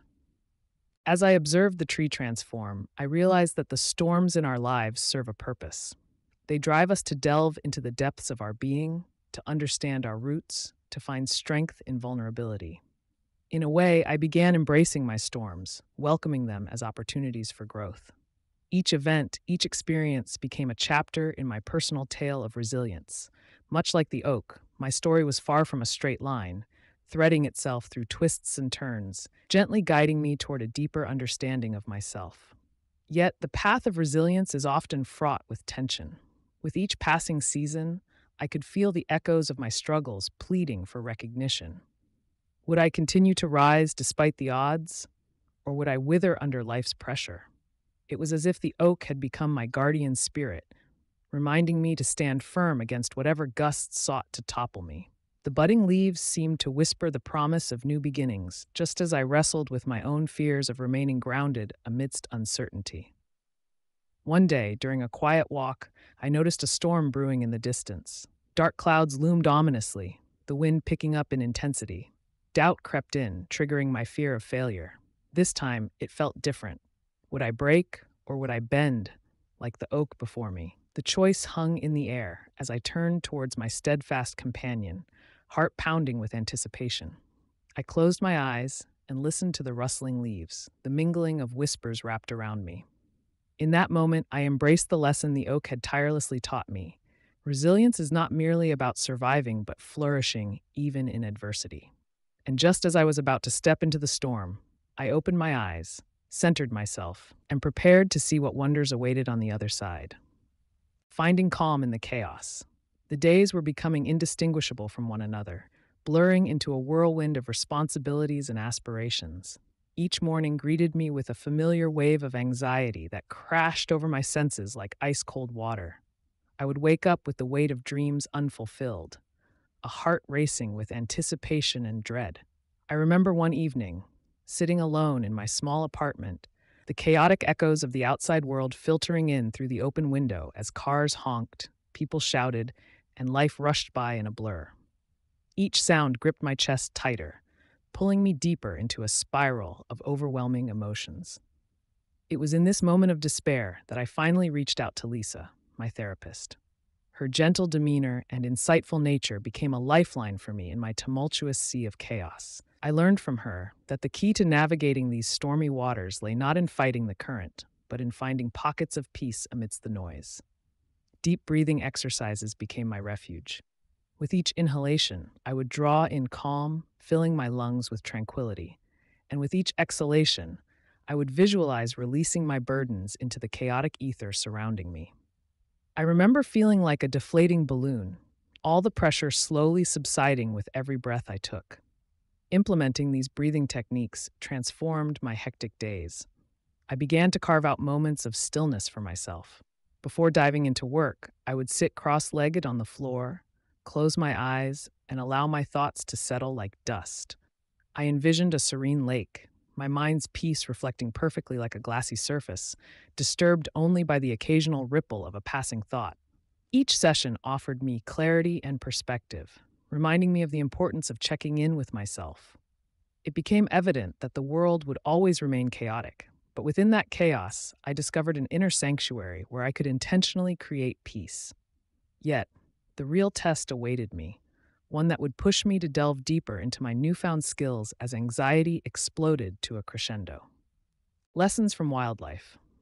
It wasn't until I spent a summer observing a family of ducks that I began to truly appreciate the simplicity, yet profound complexity of nature. Every morning, I would sit by the pond, watching as the mother duck led her ducklings through the gentle ripples of water, their tiny bodies gliding effortlessly as the sun cast golden hues on their feathers. There was something captivating about their instinctual movements, a choreography driven by ancient knowledge as they bobbed and weaved through the rhythmic dance of the seasons. Each quack seemed to echo a lesson, resonating deep within my soul. The seasons, relentless in their cycles, became the backdrop of my reflections. I watched as the ducks adapted to the changing weather, instinctively migrating with the rhythm of the wind. Each shift, be it the tenacious autumn leaves turning brittle or the chilling embrace of winter, seemed to transform their world. Yet, through it all, this family remained resilient. Even when the pond froze over, they found a way to navigate their surroundings, swimming in the small pockets of open water that remained. There was grace in their struggle, a vivid illustration of life's tenacity, a raw testament to the power of resilience. This realization dawned upon me with a clarity that I could no longer ignore. I recognized a reflection of my own life in the duck's journey. Like them, I had faced moments of uncertainty, where the familiar paths I'd walked were obscured by the thickness of change. Yet, as I observed their steadfast spirit and unwavering commitment to thrive despite the elements, I was reminded that resilience often emerges in the face of adversity. I began to connect these instilled lessons to my own experiences, recounting instances from my childhood where challenges had nudged me forth, similar to the gentle push of a current. Yet, I never quite grasped the depth of those lessons until I bore witness to the ducks, who personified perseverance in a way that words could seldom encapsulate. As the wind howled louder, the realization struck me hard.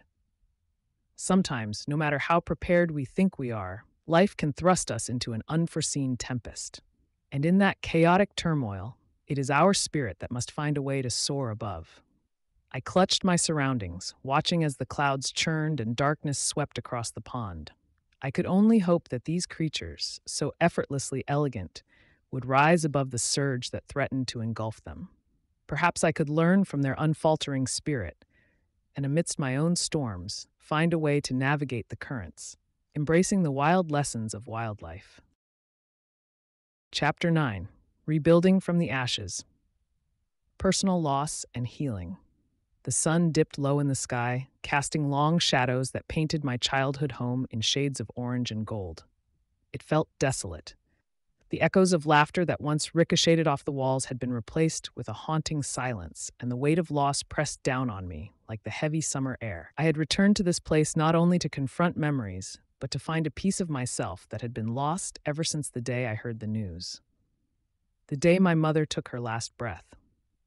Loss is an unwelcome guest that arrives unexpectedly, often at the most inconvenient of times. As a child, I'd never understood the frailty of life. Now, as a weary adult, I grappled with the reality of its fleeting nature. I recalled sitting at my mother's bedside, her fingers cold and unyielding, her once bright eyes dimmed. The small room was filled with the heavy scent of antiseptic and unshed tears, not just mine, but those of family friends who had gathered to bid farewell. I felt like a spectator in my own tragedy, terrified of the depths of grief that awaited me. In the weeks that followed, a specter of sorrow haunted me. I moved through days in a fog, the world around me vibrant and alive, while I felt like I was trapped in monochrome. I remember watching children play outside as I hid behind my bedroom curtain. Their carefree giggles pierced my heart, a stark reminder of my own childhood innocence lost. I sought solace in old photo albums, flipping through brittle pages filled with moments that felt irretrievably distant. It was in those pictures that I encountered a serene smile and sparkling eyes. Her smile, forever frozen in time. Yet, instead of comfort, they brought an avalanche of tears, each drop cascading into an abyss of despair. It was during those long, sleepless nights that I turned inward, searching for answers beyond the reaches of grief. I found myself gravitating towards spirituality, drawn to the notion that perhaps there was a connection that transcended this earthly realm. The idea clung to me, a thread of hope in the storm. Was my mother still with me in some form? Could I speak to her in the corners of my mind? There was power in prayer, I learned, even if it felt like the voice of a child casting wishes into an infinite abyss. In therapy, I began to peel back layers of my psyche. Each session was a battle against the urge to retreat into my shell, yet with every word I shared, the weight began to lift, revealing the vulnerability I had tucked away. I learned about the stages of grief, how it doesn't follow a straight path but twists and turns like a river carving its fate through a mountain. My therapist, with her patient eyes, encouraged me to express anger, resentment, and finally acceptance. It felt liberating to acknowledge that my feelings were valid, that it was okay to be sad, rebellious even, against the universe for taking my mother too soon. As the leaves began to turn, I stepped outside, taking in the crisp air that carried hints of autumn. I felt compelled to embrace life, to honor my mother's memory by living fully. I started writing letters to her, spilling my thoughts and fears on paper. In these intimate confessions, I recounted my days, the mundane blended with moments of joy and sorrow. Each letter became a bridge, connecting my heart to hers, reminding me that our bond was never only physical. We had danced together beneath the stars, her laughter echoing in my ears, and in those moments, I realized that healing could be found in the very act of remembering. It was difficult, like accepting the contours of a past filled with light and shadows. Yet, deep down, I knew that only by embracing both could I shed the shroud of sorrow. On the darkest of nights, I would talk to her, imagining that she could hear me, guiding me like the brightest star on a stormy night. But even as the path of healing unfolded, the anxiety gnawed at me like a persistent whisper. What if I forgot her smile? What if I never truly healed? With those questions swirling, I found myself one chilly evening at the edge of a lake, a place my mother had loved. The stillness of the water echoed my internal struggle. In that moment of vulnerability, standing alone as the twilight faded, I faced the fear that had accompanied me through grief. I felt an urgency within, a call to summon all of the love she had given me. I closed my eyes, letting the cool breeze wash over me, and breathed deeply, inhaling the energy of the universe. And then, just as I thought despair would engulf me once more, I sensed a lightness. It dawned on me that the essence of healing doesn't mean forgetting, it means carrying forward the love that stays. As the sun dipped below the horizon, I opened my eyes, a gentle resolve settling in my heart. I stepped back from the water, not entirely whole, but surely on my way towards becoming something new. Finding strength in vulnerability. As a child, I often marveled at the little things, how the sunlight danced on the surface of the pond, or how the leaves whispered secrets to each other in the breeze. There was an innocence in my perception, a kind of clarity that made the world feel vast and inviting. I remember wandering the dusty roads of my neighborhood, my imagination weaving tapestries of adventures where I was both the hero and the explorer. Yet, within this innocent landscape, a storm brewed, one so familiar to many children. The struggle of feeling different, the tightening grip of loneliness. Growing up in a small town where conformity reigned supreme, my unique quirks often became the target of ridicule. I liked to draw faces in the clouds and talk passionately about the stories that lived in the stars. But my classmates, with their shared interests, found little charm in my musings. Instead, I became an outsider, tucked away in the corner of the playground, my heart thumping louder than the collective laughter that rang out around me. Despite the sunny exterior of my childhood, deep down, an ache began to take root.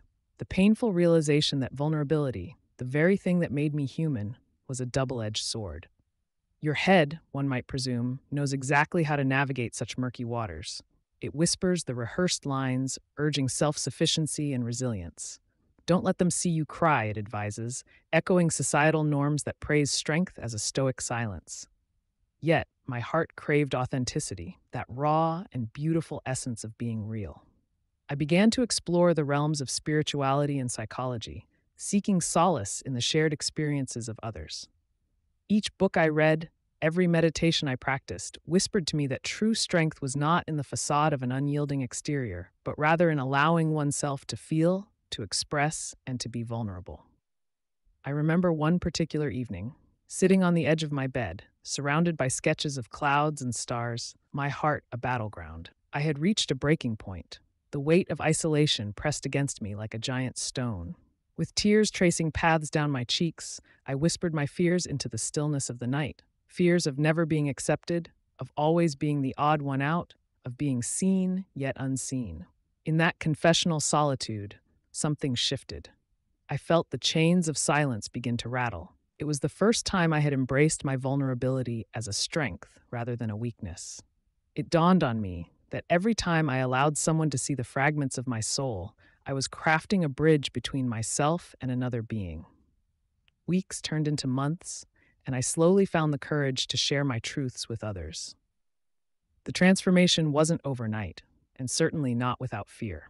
Each conversation felt like a tightrope walk, an exhilarating blend of anticipation and dread. Yet, with every tentative step, the world began to brighten. I discovered that by revealing my insecurities, I opened the door for others to do the same. It was a revelation, one that turned acquaintances into confidants.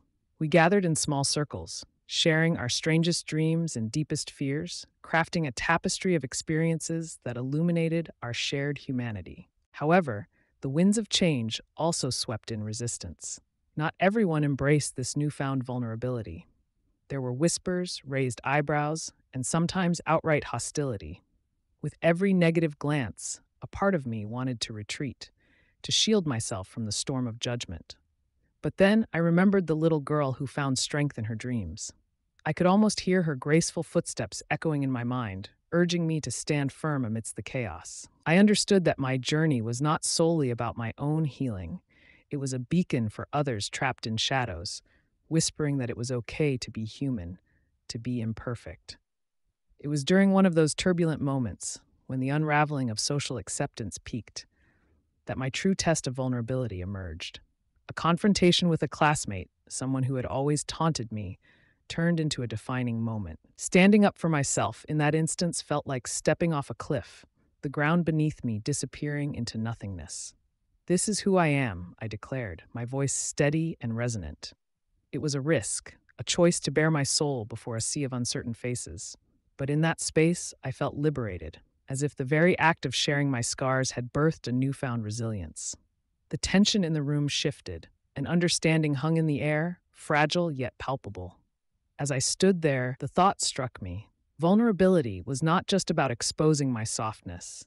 It was a channel for connection, a thread interweaving us all in this intricate fabric of existence. In those moments of raw honesty, I found one of life's greatest paradoxes. The more we share our wounds, the more we build community. The more we embrace our vulnerabilities, the more strength we uncover, not just within ourselves, but in those around us. Embracing new beginnings. As I stood at the edge of the forest, the whispers of the wind tugged gently at my thoughts, inviting me to step forward into the unknown. Childhood memories flooded my mind, vivid snapshots of summer days spent under the expansive blue sky, where dreams felt as limitless as the horizon. I could almost hear the laughter of my friends echoing through the trees, their faces sparkling with sunlight. But today, the forest felt different, heavy with anticipation, as if it held secrets waiting just for me. It was here that my journey of embracing new beginnings began, a path lined with the remnants of my past, yet leading me toward uncharted territory. I remembered my grandmother's words, often spoken in hushed tones. Every end is just a new beginning. She had been my guiding star, instilling a sense of spirituality that wove through the fabric of my childhood, teaching me to see beyond the mundane. I often found solace in her stories of renewal, like the phoenix rising from ashes, each tale a thread connecting me to the larger tapestry of life. The forest beckoned, its quiet power resonating with my spirits, a reminder that every change, every heartache I experienced had led me to this moment. Anxiety gripped me, and I hesitated, the pull of comfort battling the allure of the unknown. Yet, as I took a deep breath, filling my lungs with the rich scent of pine and earth, I felt the tension release, just slightly. I understood that psychology teaches us to embrace the discomfort of change. It is a necessary phase in the growth process. Like a caterpillar inching toward its transformation, I could either cling to my familiar cocoon or bravely unfurl my wings, even if they felt fragile and untested. I stepped forward, and soon the soft crunch of leaves beneath my feet played a rhythmic tune, urging me onward. Each step became a declaration of my determination to rise, to redefine myself beyond the shadows of my past. As the light danced through the leaves, illuminating patches of earth as if they were sacred markers, I felt an ineffable connection to something greater than myself. Perhaps this journey wasn't just about individual transformation.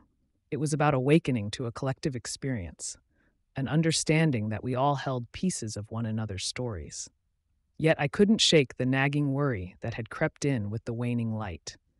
What awaited me deeper in the forest? Was I prepared to confront the hidden fragments of myself, the doubts and fears I had tried to brush aside? My heart raced as the trees loomed larger, shadows wrapping around me like a cloak. At that moment, I understood that embracing a new beginning meant facing not only the world outside, but also the labyrinth of feelings and memories within. As I delved deeper into the woods, I felt the air shift, growing heavier with anticipation. With each breath, I recognized this was no ordinary journey. It was a reckoning, a chance to merge childhood innocence with the wisdom gained from 1,000 lessons learned. The light around me dimmed, and uncertainty anchored itself firmly in my chest, but I pressed forward. There was no turning back now. I was on the precipice of transformation, and I would meet whatever lay ahead with courage and grace. The sounds of the forest enveloped me, merging with the rhythm of my burgeoning resolve. I could sense that I was being tested, but as my footsteps faded into the thickening gloom, hope ignited within me, a flame that refused to be extinguished. No matter the outcome, I was ready to embrace whatever lay ahead. In that moment, I reaffirmed my commitment to understand the complex tapestry of my life, every tear, every triumph woven into the fabric of my being. I was ready to face the new beginning, no matter how daunting it appeared, for in the depths of darkness, light often shines the brightest. Chapter 10: Mindset Matters. Shifting from fixed to growth mindset. It was a crisp autumn afternoon, the kind where the air smelled faintly of decay and renewal, much like the journey I was about to embark upon. I found myself standing beneath the sprawling branches of an old oak tree, its leaves painted in hues of crimson and gold. This tree, my refuge during childhood, had as many stories hidden in its bark as I had adventures clambering up its sturdy trunk. Yet, on this day, my thoughts veered away from fond memories to the weight of my own expectations, or the fear of falling short of them. I could feel the rigidity of my fixed mindset, like a tightrope pulling taut, threatening to snap at any moment. As a child, I was told that talent was innate, a special gift as rare as a four-leaf clover. I watched my peers shine effortlessly while I labored in the shadows, each failure echoing the quiet voice of inadequacy in the back of my mind. Even as I embraced the artistry of painting and writing, I could hear that whisper grow louder, persuading me that those who excelled were simply meant to. I lived day by day, adhering to the belief that my abilities were set in stone, unchangeable destined outcomes. Little did I know, the shift to a growth mindset would not just reshape my understanding, it would unearth the spiritual essence of my potential. With my heart racing, I recalled the chance encounter with my old mentor, a woman whose wisdom and spirituality dazzled like starlight in the dark. During one of those seemingly endless conversations, she had revealed the secret. Our minds are more pliable than we dare to believe. To learn is to grow. Failure is merely a stepping stone, she had said, her eyes gleaming with a conviction I longed to trust. That moment had planted a tiny seed within me, a flicker of hope amid uncertainty. But as days turned into years, I allowed that flicker to fade as I clung to the familiar comfort of limitation. Yet today felt different. Inspired by my mentor's words, I dared to set aside my fears, imagining what it would be like to embrace challenges rather than shun them. I could feel that familiar tightrope transform beneath my feet, stretching out into a wide landscape of possibilities. As I visualized this new path, I could almost hear the rustling leaves beneath my feet, whispering encouragement. Pivotal moments were waiting just a breath away. Yet the fear of venturing into the unknown crept into my mind, threatening to freeze me in place. My heart now raced not from anxiety, but from anticipation. I took a step forward, letting the wind carry whispers of courage into my ears. Leaving behind the oak's protective embrace, I ventured into the uncertainty of the world beyond. Each deliberate breath I took flowed with purpose. I sought to confront my challenges with curiosity rather than dread, hoping to transform this raw energy coursing through me into something constructive.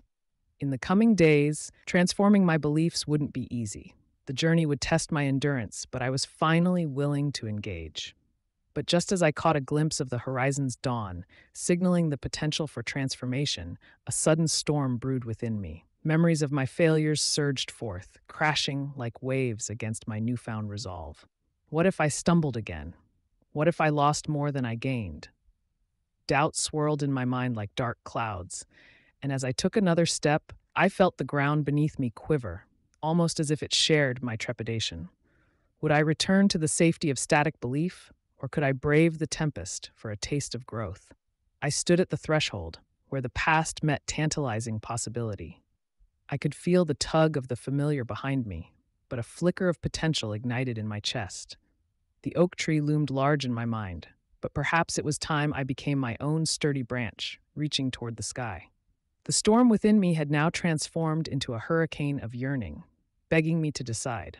Would I shift from this tempestuous place of fixed beliefs to embrace my growth journey, or would I let fear dismantle the very foundation I sought to expand upon? The convergence of life's challenges and a belief in my own capacity loomed before me. The tension was palpable, drenched in urgency. The next moment would define everything. Cognitive behavioral techniques. As a child, the world seemed both vast and intimate, a canvas of wonder painted with vivid colors of imagination. I remember spending endless afternoons in the backyard, a fortress of twigs and leaves, where each whisper of the wind transformed into a secret message meant only for my ears. But as I grew, so did the shadows of doubt and fear that seeped into my bright little kingdom. My early days were filled with joy. Still, I now know that every smile had a counterweighted frown lurking just behind it. It wasn't until I stumbled upon the teachings of cognitive behavioral techniques during a particularly stormy chapter of my life that I began to understand the silent battles waged within. At first, the concept felt foreign, almost clinical, a contrast to the vibrant chaos of my childhood. Yet, as I delved deeper, I discovered a bridge linking the innocence of my youth with the tangled complexities of adulthood. Through these techniques, I learned to dismantle the swirling tempest of my thoughts, to question the narratives that spiraled in my mind like restless spirits searching for solace.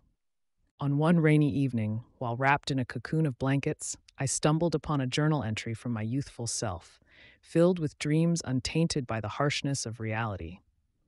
With each line, I could feel the weight of forgotten aspirations pressing down on my chest. It was this moment that sparked a realization.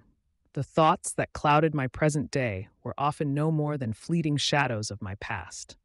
To reclaim my joy, I needed to confront the thought patterns I had unwittingly adopted, stripping away their power, much like peeling an onion layer by layer. As I ventured further into the realms of psychology, I found solace in the concept that thoughts are not facts. The concept seemed both liberating and intimidating. I practiced reframing my thoughts. Every fear and self-doubt I encountered was met with a counterstatement grounded in my own truths. I am not good enough became I have the capability to grow and learn. I repeated these affirmations not just as mantras, but as lifelines, reminders that my intrinsic worth was not contingent upon approval or perfection. Days turned into weeks, and I started to notice subtle shifts in my perceptions. The shadows that pursued me became less relentless as I began to recognize moments of clarity amidst the fog. Still, there were days when the weight felt unbearable, and the fear returned, clawing at my sense of self like an unsatisfied ghost. It was during one of those heavier nights that I discovered the true magic of mindfulness, a tool that grounded me, allowing me to breathe through the chaos instead of fighting against it. Tension rose as I grappled with an impending deadline for an important project at work, my old demons whispering ceaselessly. The night before submission, the familiar grip of anxiety clenched my heart, squeezing until I could hardly breathe. Paralyzed, I dropped to the floor, the thought of failure overwhelming. I closed my eyes tightly, recalling the principles learned through cognitive behavioral techniques. What if? Thoughts spiraled into possibilities until I found myself at the center of the storm, asking myself, what is the worst that could happen? That question floated softly in my mind like a feather landing in still water. Instead of drowning under the weight of impending failure, I began to see each what if as a mere shadow, baseless and insubstantial. The rush of clarity pierced the tension in my chest. I opened my eyes and reminded myself of the courage housed within those childhood dreams. I decided right there, on that cold floor, to become the author of my journey, integrating the shattered pieces of my past into a stronger, more resilient version of myself. As dawn broke, the light seeped in, illuminating not just my room but my spirit. Armed with new perspectives, I rose with a renewed sense of agency. The project that had once felt like a beast of burden was transformed into a vessel for expression, free from the constraints of self-doubt. In that moment of buoyant clarity, I understood that the techniques I had embraced were not mere coping strategies, but a pathway to reconnect with the light of my childhood dreams. I had unraveled the deep-seated fears, woven through striking introspections, and emerged with wings ready to soar. But with each transformation comes the whisper of a lurking shadow. There was still work to do, more layers to peel back. Yet, amidst the dance of light and darkness, I was ready to weave my tapestry, grounded in the vibrancy of life, a life that was still unfolding, still dancing between the realms of childhood and adulthood, of courage and fear. And with every step forward, I knew I was no longer just a passenger in this journey, but a force of nature, a child of the universe reclaiming my power. The role of gratitude. As a child, the world felt vast and overwhelming, each day a tapestry woven with the colors of new experiences. I remember a particularly crisp autumn morning, sunlight filtering through the amber leaves, illuminating the ground in warm hues. It was on one of those mornings that I stumbled upon a small, scruffy dog, shivering and alone, hidden beneath a park bench. My heart ached for him, and without a second thought, I crouched down, offering my sandwich as a token of kindness. In that moment, I felt an overwhelming rush, a bond unspoken. Little did I know that those fleeting instances of giving would sprout the seeds of gratitude deep within me. As I grew older, life began to mirror the complexity of those childhood days, each chapter layered with challenges and transformations. It became all too easy to overlook moments of kindness, eclipsed by the noise of daily stressors. Yet I found myself drawn back to the essence of gratitude, not as a lofty concept, but as a raw, palpable energy. In my darkest hours, navigating heartbreaks, failures, and the abyss of self-doubt, I discovered that gratitude wasn't merely an emotion, it was a refuge. A realization struck me. It was the little things that mattered most. From the warmth of a friend's comforting words to the shared laughter over mundane situations, I began to document these moments with fervor, gratefulness spilling from each endearing account. The threads of spirituality began to weave into my understanding of gratitude, turning my perception inward. I delved into meditation, awakening a sense of peace. There, in the silence, I learned that gratitude was not simply about acknowledging what we receive, but a powerful act of recognizing the abundance already present within us. This shift in perspective ignited something profound. I became acutely aware of how pushing back against negativity with gratitude not only brightened my outlook, but also influenced those around me, fostering connections that blossomed into deep-seated friendships. But just when I thought I had grasped the transformative power of gratitude, life threw me a curveball. One fateful evening, a call shattered my newfound equilibrium. I had lost someone precious, someone whose laughter still echoed in my memories. Grief threatened to engulf me. In the days that followed, I wrestled with emotions that felt insurmountable. The world, once so vibrant, dulled into a monochrome reality. Yet in my sorrow, I remembered the connection I had discovered with gratitude. I began to reflect on the shared stories, the laughter, and the indelible mark my loved one left on my life. Slowly, like a timid flower breaking through rocky soil, the warmth of gratitude began to rise from the ashes of my grief. It was a battle, and yet I emerged on the other side with a bittersweet understanding of gratitude's role in healing. As I sat on my porch one evening, watching the sun dip below the horizon, I felt the tension mount within me. The weight of loss battled my essence of gratitude. Was I allowed to feel joy amidst sorrow? Could gratitude coexist with heartache? The warmth of twilight wrapped around me, whispering that existence itself is a tapestry of contrasts. And within that realization, I understood that gratitude was not an antidote to pain, but a companion on the journey, illuminating the path even in the shadows. In the end, gratitude became the thread that stitched together all the fragments of my life, the light in the darkness, the whisper of hope. I realized that acknowledging both the joy and the sorrow was the truth of our human experience. As the day surrendered to night, I breathed deeply, feeling a surge of emotions. The struggle hummed beneath my skin, vying for my attention, and I welcomed it. I understood now.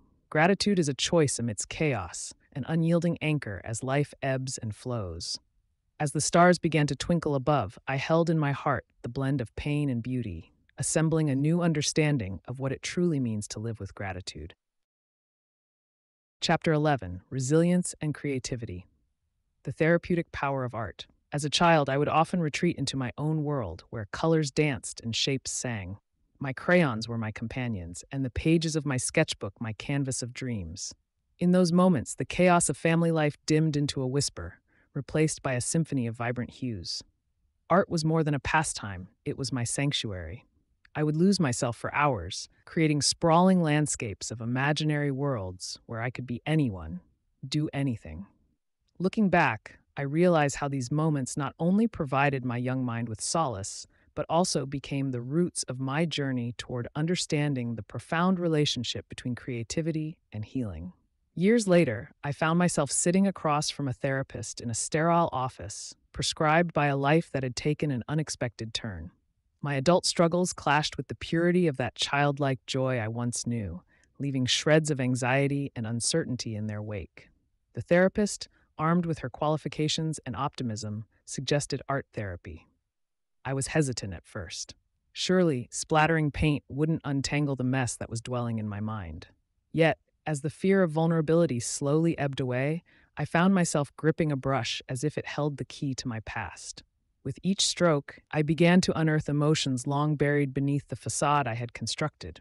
Blues and greens collided with fiery reds, the canvas becoming a mirror reflecting both turmoil and tranquility. It was as if my subconscious poured out through the brush, narrating stories I had forgotten.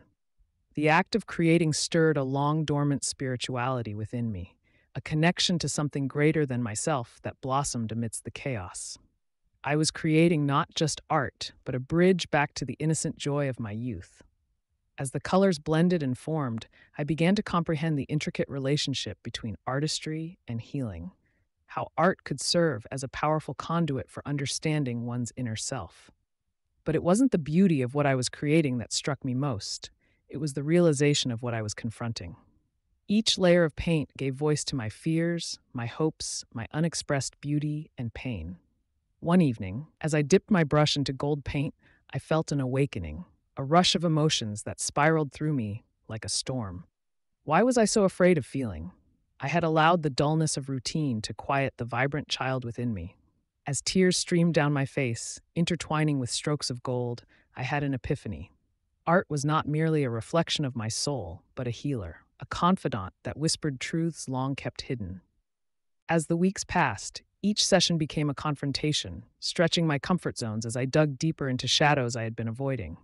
I began to embrace the colors of my life, the dark grays of despair, the light pastels of joy, and the malleable oranges of uncertainty. My therapist called it catharsis, a therapeutic release that allowed for growth. I called it awakening. A return to the child who had once taken solace in a world of imagination. The therapeutic power of art had proved to be a compass guiding me through the murky waters of emotional turbulence, reminding me of the spirit that dwelled within. Yet, in the midst of the transformative experience, I stood on the precipice of fear. Would I ever be able to fully emerge from this chrysalis of pain and uncertainty? The canvas awaited my next move, and with that came the daunting question of vulnerability. Was I ready to reveal the deepest layers of suffering and connection to the world outside?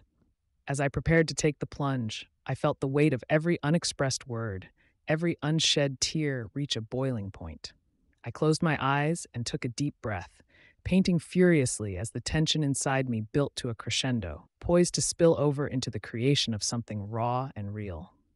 Journaling my journey.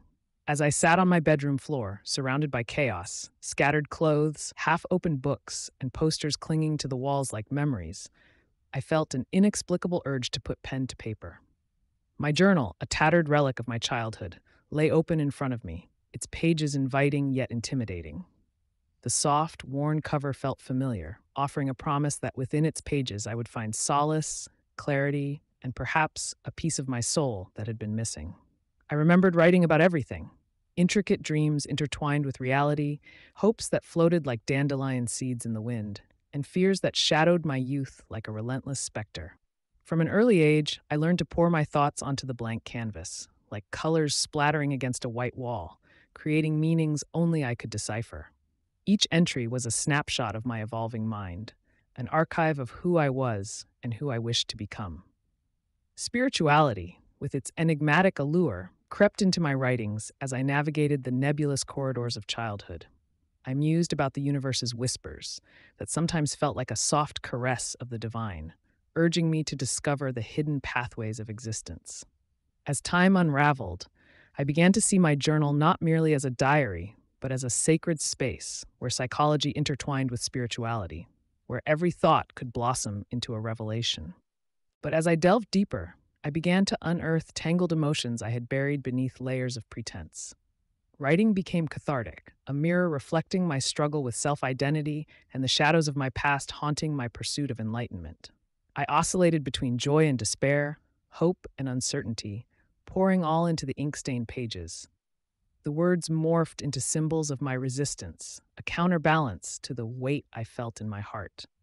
In those moments, I faced my demons, the echo of childhood insecurities, the fear of not being enough, and the haunting presence of doubt.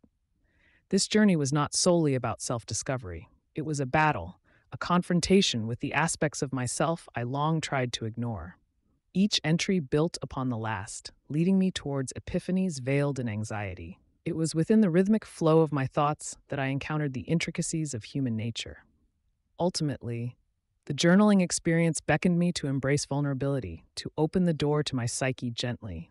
I learned to view this process as a conversation with my soul, a dialogue that unveiled truths waiting to be acknowledged. The pages turned, and as they did, tension brewed within me, weaving a thread of urgency that pulled at the edges of my mind. On the brink of unraveling a pivotal insight, I hesitated. What if, in digging deeper, I uncovered a truth too daunting to face? I could sense the walls inching closer, the doubts creeping in like shadows at twilight. Would my revelations shatter the fragile core of who I believed myself to be? My pen trembled against the page, the question looming larger than life itself. Perhaps this journey of self-exploration, illuminated by the flickering candle of spirituality and the vast expanse of psychology, was about to reveal a climax unforeseen, one where I had to confront my greatest fears and embrace whatever lay beyond the darkness. Expressing through music. Music has been a vital thread woven into the fabric of my childhood, a vibrant tapestry of emotions and memories that spills across the expanse of my past. Each note strikes a chord in my heart, reverberating with the laughter of my friends, the gentle lullabies of my mother, and the sorrowful tunes that filled the silence of lonely nights. In those early years, I discovered that music held a power beyond mere sound. It was a language of the soul, one that resonated deeply within me, allowing me to express thoughts and emotions that often went unspoken. I remember the first time I picked up my grandmother's old guitar, its strings worn and soft, yet full of potential. I sat on the creaky porch, strumming the chords that danced in my head, letting the vibrations carry my thoughts out into the world. In those moments, I felt an indescribable connection to something greater, as if the music was channeling the very essence of my spirit. Each strum was more than just a note. It was a whisper of my innermost self, a brave declaration of who I was and who I aimed to become. As I dove deeper into this newfound passion, I began to understand the psychological impact that music had not only on me, but on everyone around me. My friends and family would often gather around to listen as I played. Their reactions painted a clear picture of music's emotional landscape. It could uplift, heal, and even challenge the deepest wounds. We danced and sang as if the very act of expressing ourselves through melody and rhythm would cleanse us of our fears and doubts. We were inseparable in those moments, bound by the invisible thread of sound, drawn together by its undulating energy. But with each performance came a whisper of anxiety, a creeping doubt that would occasionally taint the joy of creation. I would find myself struggling to translate my feelings into music, grappling with the fear of failing to convey the complexities of my heart. Those moments of silence between the notes felt heavy, each pause laden with expectation. I would press my fingers against the strings, hoping to coax out a feeling, an emotion that would resonate with others as it did with me. And yet, sometimes all I could muster was an empty echo. Even as a child, I understood that these struggles were part and parcel of the musical journey. The intensity of my emotions mirrored a deep, spiritual quest for understanding and connection. I began to realize that it wasn't just about creating something beautiful. It was about stripping away the layers of fear and vulnerability to find the raw truth within myself. Music became a sanctuary where I could explore my psyche, a place that welcomed both joy and sorrow, a canvas for my spirit to pour itself upon. As I honed my craft, I also delved into the world of musical genres, exploring the diverse spells cast by melodies from around the globe. Each genre told a story. Each rhythm echoed a particular experience. From the soulful blues that spoke to my heartache to the vibrant Latin beats that made my feet dance uncontrollably, I found a piece of myself in every song I embraced. I would close my eyes, and in the pulsating beat of the music, I felt as if I could transcend the innocence of my childhood and drift into realms of profound understanding. But despite the joy, a lingering tension grew as I grappled with the weight of expectations, my own and others. The pressure to perform, to be perfect, shadowed my passion like an unwelcome companion. What would happen if I failed to deliver? What if the music I created fell flat and the connection I sought was never found? These fears became a haunting echo, a stark contrast to the euphoric freedom I craved. And as each musical note slipped from my fingertips, I felt the tension building, wrapping around me like a carefully woven cocoon, each strum a tug towards liberation, yet each miss a deafening reminder of my insecurities. In the midst of this struggle, there came a night that would forever change my relationship with music. The moon illuminated my bedroom, casting elongated shadows against the walls. The guitar sat beside me, its strings gleaming in the silver light, a beacon of hope and solace. I decided to confront the growing tension, to embrace the fear that loomed so heavily. With trembling hands, I began to play, pouring every ounce of anxiety, doubt, and insecurity into the notes as they intertwined with one another. And in that sacred space, the music transformed. It morphed from a battleground of expectation to a sacred ceremony of self-acceptance. As the final note fell away, an overwhelming sense of peace enveloped me. I realized that expressing myself through music was not about achieving perfection, but about sharing the purity of my experience. Every joy, every sorrow, every yearning. The tension faded, leaving behind a profound liberation. No longer would I allow the fear of failing to silence my spirit. In that moment, I understood that the true magic of music lies not in the flawless delivery, but in the unabashed honesty of its expression, a fearless offering of the self. And thus, my journey with music was only just beginning. Chapter 12: Resilience in the Face of Change. Adapting to Life Transitions. As a child, I often found my world shifting beneath my feet. Whether it was moving from one school to another or watching my parents navigate their own turbulent emotions, I learned early on that change was an inescapable constant. My memories of childhood are painted in shades of anxiety and anticipation, often feeling like a small sailboat on a vast ocean, tossed by unseen storms. The summer evenings spent catching fireflies in the backyard always carried a whisper of uncertainty, the knowledge that they too were transient, blinking into existence only to vanish moments later. In the throes of these transitions, I discovered an innate comfort in spirituality. My grandmother's tales about the universe weaving our fates resonated deeply. She would often say, "Life is like a river, dear. It flows in directions you can't always see." I remember listening to her voice, a melodic anchor, as I grappled with my emotions, balancing on the precipice of childhood games and the complexities that adulthood seemed to promise. During those moments, I would close my eyes, breathe deeply, and let the quiet settle around me, allowing the stillness to speak, reminding me that each ebb and flow brought forth new possibilities. Through the lens of psychology, my understanding of these shifts evolved. Studying the intricate dance of human emotions, I became acutely aware of how resilient we really are. I learned about the stages of grief, the mechanisms of change, the brilliant framework of adaptation. Yet, the theory felt detached from the visceral experience of actual transition. There were days when I felt like a child being pulled away from their favorite toy, kicking and screaming against the inevitable, a stark contrast to the well laid plans of rational understanding.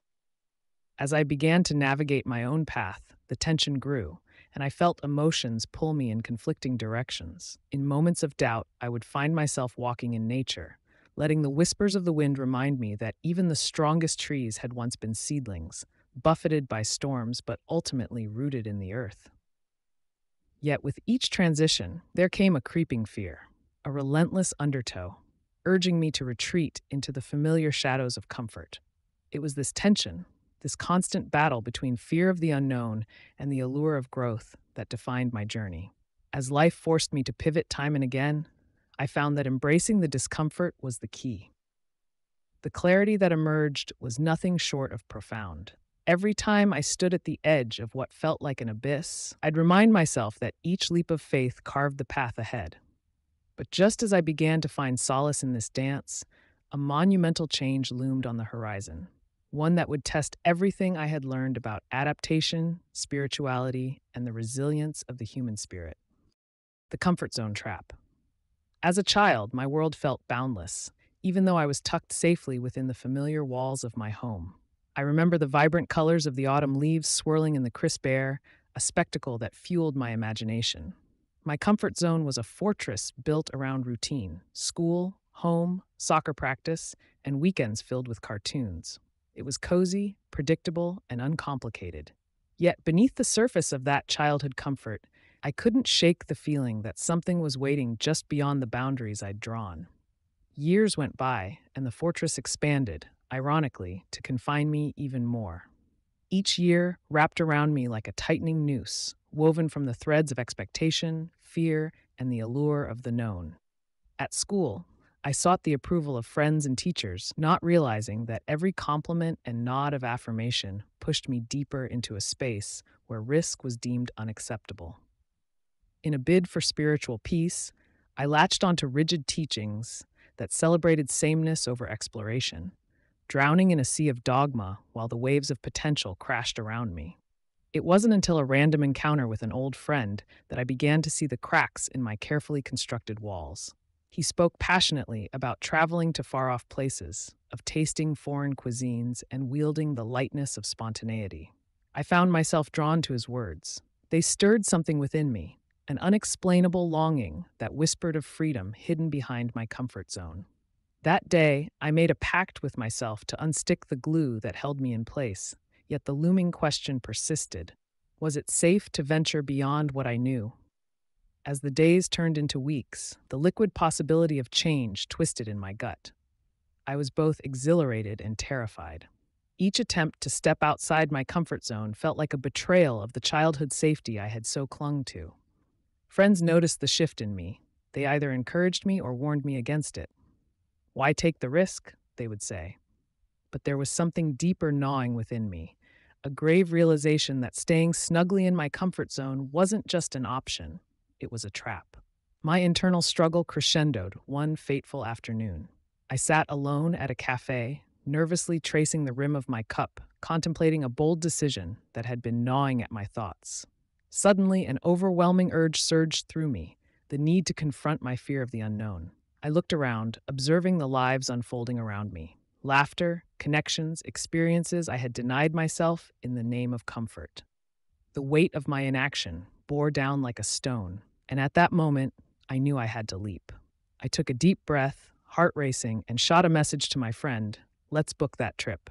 In that instant, the tension coiled tightly within me, uncertainty dancing at the edges of my consciousness.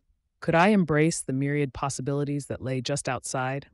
I glanced at my reflection in the cafe window, a stranger staring back, yet within those eyes glimmered the flicker of true potential. My heart pounded.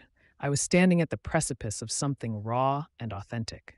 I braced myself for the leap, but the wind, fierce and unyielding, would soon challenge every inch of my resolve. Navigating relationship changes. Change has been a constant companion in my life, especially when it came to relationships. From childhood to adulthood, I often found myself atop a shifting landscape of connections, each one providing a fleeting sense of security before morphing into something unrecognizable. It felt like trying to hold onto water in my palms. The tighter I grasped, the more it slipped away. Every break, every shift, left me grappling with questions that no amount of introspection could fully answer. As I approached my teenage years, the world of friendships became a labyrinth. There were moments when laughter echoed through hallways, and yet, like the gentle crack of ice beneath my feet, I sensed the fragility of those connections. It was during one particularly chaotic summer that I discovered how rapidly even the most steadfast relationships could dissolve. My childhood best friend and I, soulmates of the imagination, drifted apart, entangled in the complexities of adolescence and burgeoning self-identities. I felt like a word forgotten in a poem, left behind as new verses were written. In the years following, I turned my gaze inward, exploring spirituality as a refuge. I found comfort in the idea that relationships were but reflections of my inner world. Each person I met mirrored aspects of myself, lessons to be learned, shadows to be embraced. Yet knowing this didn't ease the sorrow of goodbye.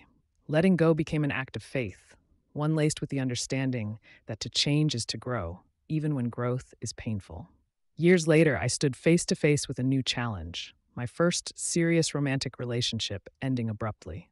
It was a storm of emotions swirling within me, guilt battling with relief, love mingling with resentment. The shared moments played like a movie reel in my mind, each scene a reminder of what could have been.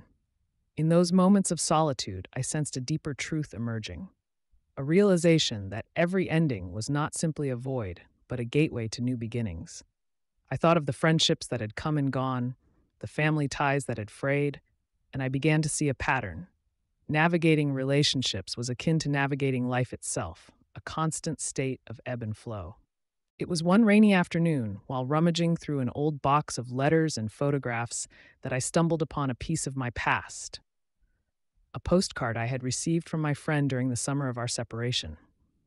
It was inscribed with words of encouragement and love, a bright spark amidst our fading connection. The familiarity of the handwriting struck a chord within me. It symbolized a relationship that, while transformed, still held a sacred place in my heart. I realized in that moment that the changes I feared most were not betrayals of love, but rather invitations to embrace it in different forms. As I stood in the midst of these revelations, the weight of forgiveness both toward others and myself began to lift. I could feel the shift within me as I navigated through loss. The tension that had sat heavy in my chest transformed into a pulsating energy, urging me to step forward and engage with the world anew. I felt alive with the possibility that each relationship, no matter how fleeting, had the power to teach me invaluable lessons about love, compassion, and the human experience. But just as I began to breathe easier, the universe took a surprising turn. A text from my ex beeped in, unexpected and unsettling, a reminder of unfinished business, of unresolved emotions. My heart pounded in my chest as I stared at the screen, torn between wanting to rehash our past or to let it rest in peace. I realized I was standing at yet another crossroads, and the tension within built like thunder in the distance.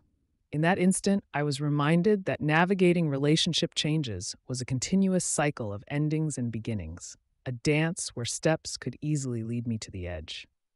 And standing there, caught in the storm of emotions once more, I knew that my journey was far from over. Chapter 13: Finding Purpose in Pain. Transforming Struggles into Strength. As a child, I often felt like I was wandering through a labyrinth. Each twist and turn presented an obstacle, casting shadows over moments of light and laughter. The The playgrounds I roamed shimmered like gold nuggets in the distance, but I often found myself tethered to the heavy weight of expectation and the creeping anxiety of not being enough. My early years were punctuated by pangs of insecurity as I witnessed my peers excel effortlessly, while I struggled to keep pace. In the silence of my thoughts, I began to weave a narrative of inadequacy that clung to me like a second skin. It wasn't until I stumbled upon the whisperings of spirituality that I began to imagine a different fate. The awakening came softly. One summer afternoon, while the sun painted the sky in hues of orange and pink, I stumbled upon an old book in the attic, a tome faded by time but alive with wisdom. It spoke of transformation, of how our struggles could serve as the foundation for a strength we had yet to discover.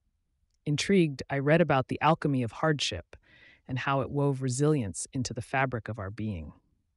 The seeds of self-discovery took root in my heart, and I realized that every story of struggle could transform into a tale of triumph. I began to gather courage in the face of my challenges, as if the universe itself nodded in agreement. Yet, just as I started to unearth my buried potential, the world threw its weight around me. My father lost his job, and with that loss came a tidal wave of uncertainty that crashed over our home. The laughter that filled our evenings dwindled, and the echoes of worry replaced them. I felt the familiar grip of insecurity tightening around my heart, threatening to drown out the insights I had recently embraced. But in those potent moments of fear, I also sensed a flicker of determination igniting within me. I remembered the lessons from that dusty old book and how my father's struggles could be the forge through which our family found newfound strength. It was time to flip the narrative, to turn the suffering we faced into our very own claiming of power. As the weeks turned to months, I began to see not just our family's fight for stability, but the beauty of resilience in hardship. We shared dinners with laughter that quivered against the backdrop of our worries. We learned gratitude in the little things, a warm meal, a night spent watching movies huddled together, and the quiet moments of hope whispered between us. I realized something profound. Every struggle offers a lesson, a faint chiaroscuro of light and dark intertwined. The psychology of hardship held a tremendous potential for growth. We merely had to choose to see it that way. But as any great journey unfolds, resistance brewed beneath the surface. My father struggled to find work, my mother stretched herself thin to keep us afloat, and I wrestled with the haunting fear that our circumstances would always remain the same. Torn between gratitude and despair, I found myself at a crossroads one especially difficult night. That evening, my parents stayed up late arguing about bills, their whispered voices creaking in the shadows, like the wood in our old house. I sensed the air thickening with unspoken fears, and my heart raced as I put myself in their shoes, feeling the weight of the world on my own fragile shoulders. In that moment of suffocating tension, an overwhelming urge broke through me, an instinct to intervene rather than remain passive. I gathered my thoughts like fragile butterflies and stepped into the fray. What if we turned our challenges into a plan? I ventured, the words spilling from my mouth before my mind could catch up. The silence hung like a pendulum, thick with doubt, but as my voice rang out into the night, I could see the flickers of hope ignite in their eyes. From that small act of courage, something beautiful began to take shape. A family united in the face of struggle, weaving a tapestry of strength from the threads of adversity. Each day following, we met as a family to brainstorm ways to move forward. I encouraged us to look beyond the immediate hardships and focus on how we could support one another, not just in words, but with actionable steps. It was as if the universe had aligned itself, and with each meeting, we gained a clearer understanding of how to turn our struggles into pillars of strength. The words from that old book echoed in my heart, guiding me through darkened paths, pushing me to not just survive, but to thrive. And as we transformed our despair into resolve, I could feel the chains of fear beginning to crack. What once held us back now forged an unbreakable bond. Helping others, a path to resilience. As a child, I found solace in the small acts of kindness I could extend to others. The world felt incredibly vast, filled with uncertainties and challenges that often overwhelmed my tender heart. Yet within that chaos, I discovered a simple truth. Helping others could anchor me in a way that nothing else could. I remember the joy of bringing a warm meal to our elderly neighbor, Mrs. Thompson, who rarely ventured outside. Her eyes sparkled with gratitude, and that small moment ignited a fire within me, urging me to seek more opportunities to serve. How could I have known then that this youthful impulse would shape my understanding of resilience? Years passed, and the landscape of my life shifted drastically. The optimal childhood innocence began to crumble as I faced the trials of adolescence, heartbreak, failure, and the shadow of depression looming overhead. I wandered through those years feeling isolated, trapped within my thoughts. Frequently, I sought refuge in daydreams of helping those less fortunate, believing that perhaps by saving others, I could save a part of myself. This notion became my lifeline. I volunteered at a local shelter, where the faces of the desperate became all too real. Listening to their stories, I learned that resilience often blossomed in the most fractured souls. They taught me that even when life seems unbearably heavy, kindness can lighten the load. One day, I met Sarah, a woman whose resilience ignited the very core of my being. She was a single mother battling against the tide of poverty, yet her laughter rang out like sunshine in a storm. During our chats, I learned that she had once been a successful artist, only to have her dreams shattered by circumstances beyond her control. Her spirit, however, was unbreakable. She would share creative ideas about how to repurpose items, junk, into art, and I found a reflection of my own passion in her work. Together, we brainstormed ways to help other women in similar situations reclaim their creativity. It felt as though my purpose was crystallizing, and through this mission, I was piecing together the fragments of my own shattered confidence. As the initiative blossomed, I felt my own resilience grow alongside it. Yet, even amid this newfound hope, darkness snaked its way into my thoughts again. It was not easy to juggle my responsibilities while struggling with personal battles. I often lay awake at night, wrestling with feelings of inadequacy. Would my efforts really make a difference? Could I become the strength that others needed, even when my own foundation felt shaky? The answer began to emerge in the laughter of a child, the shared smiles with women discovering their strength, reminding me that resilience is not born from perfection, but from the connections we build.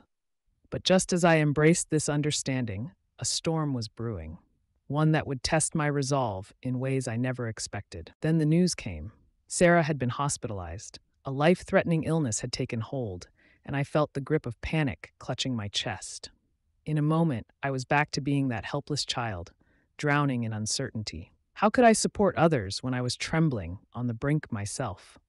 The days that followed were filled with whispered prayers and silent tears as I grappled with fear and helplessness.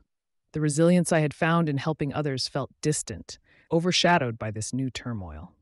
Yet as I stood at her bedside, a realization hit me. My strength was woven into the tapestry of her struggle. I began to share her story, to rally people around her cause.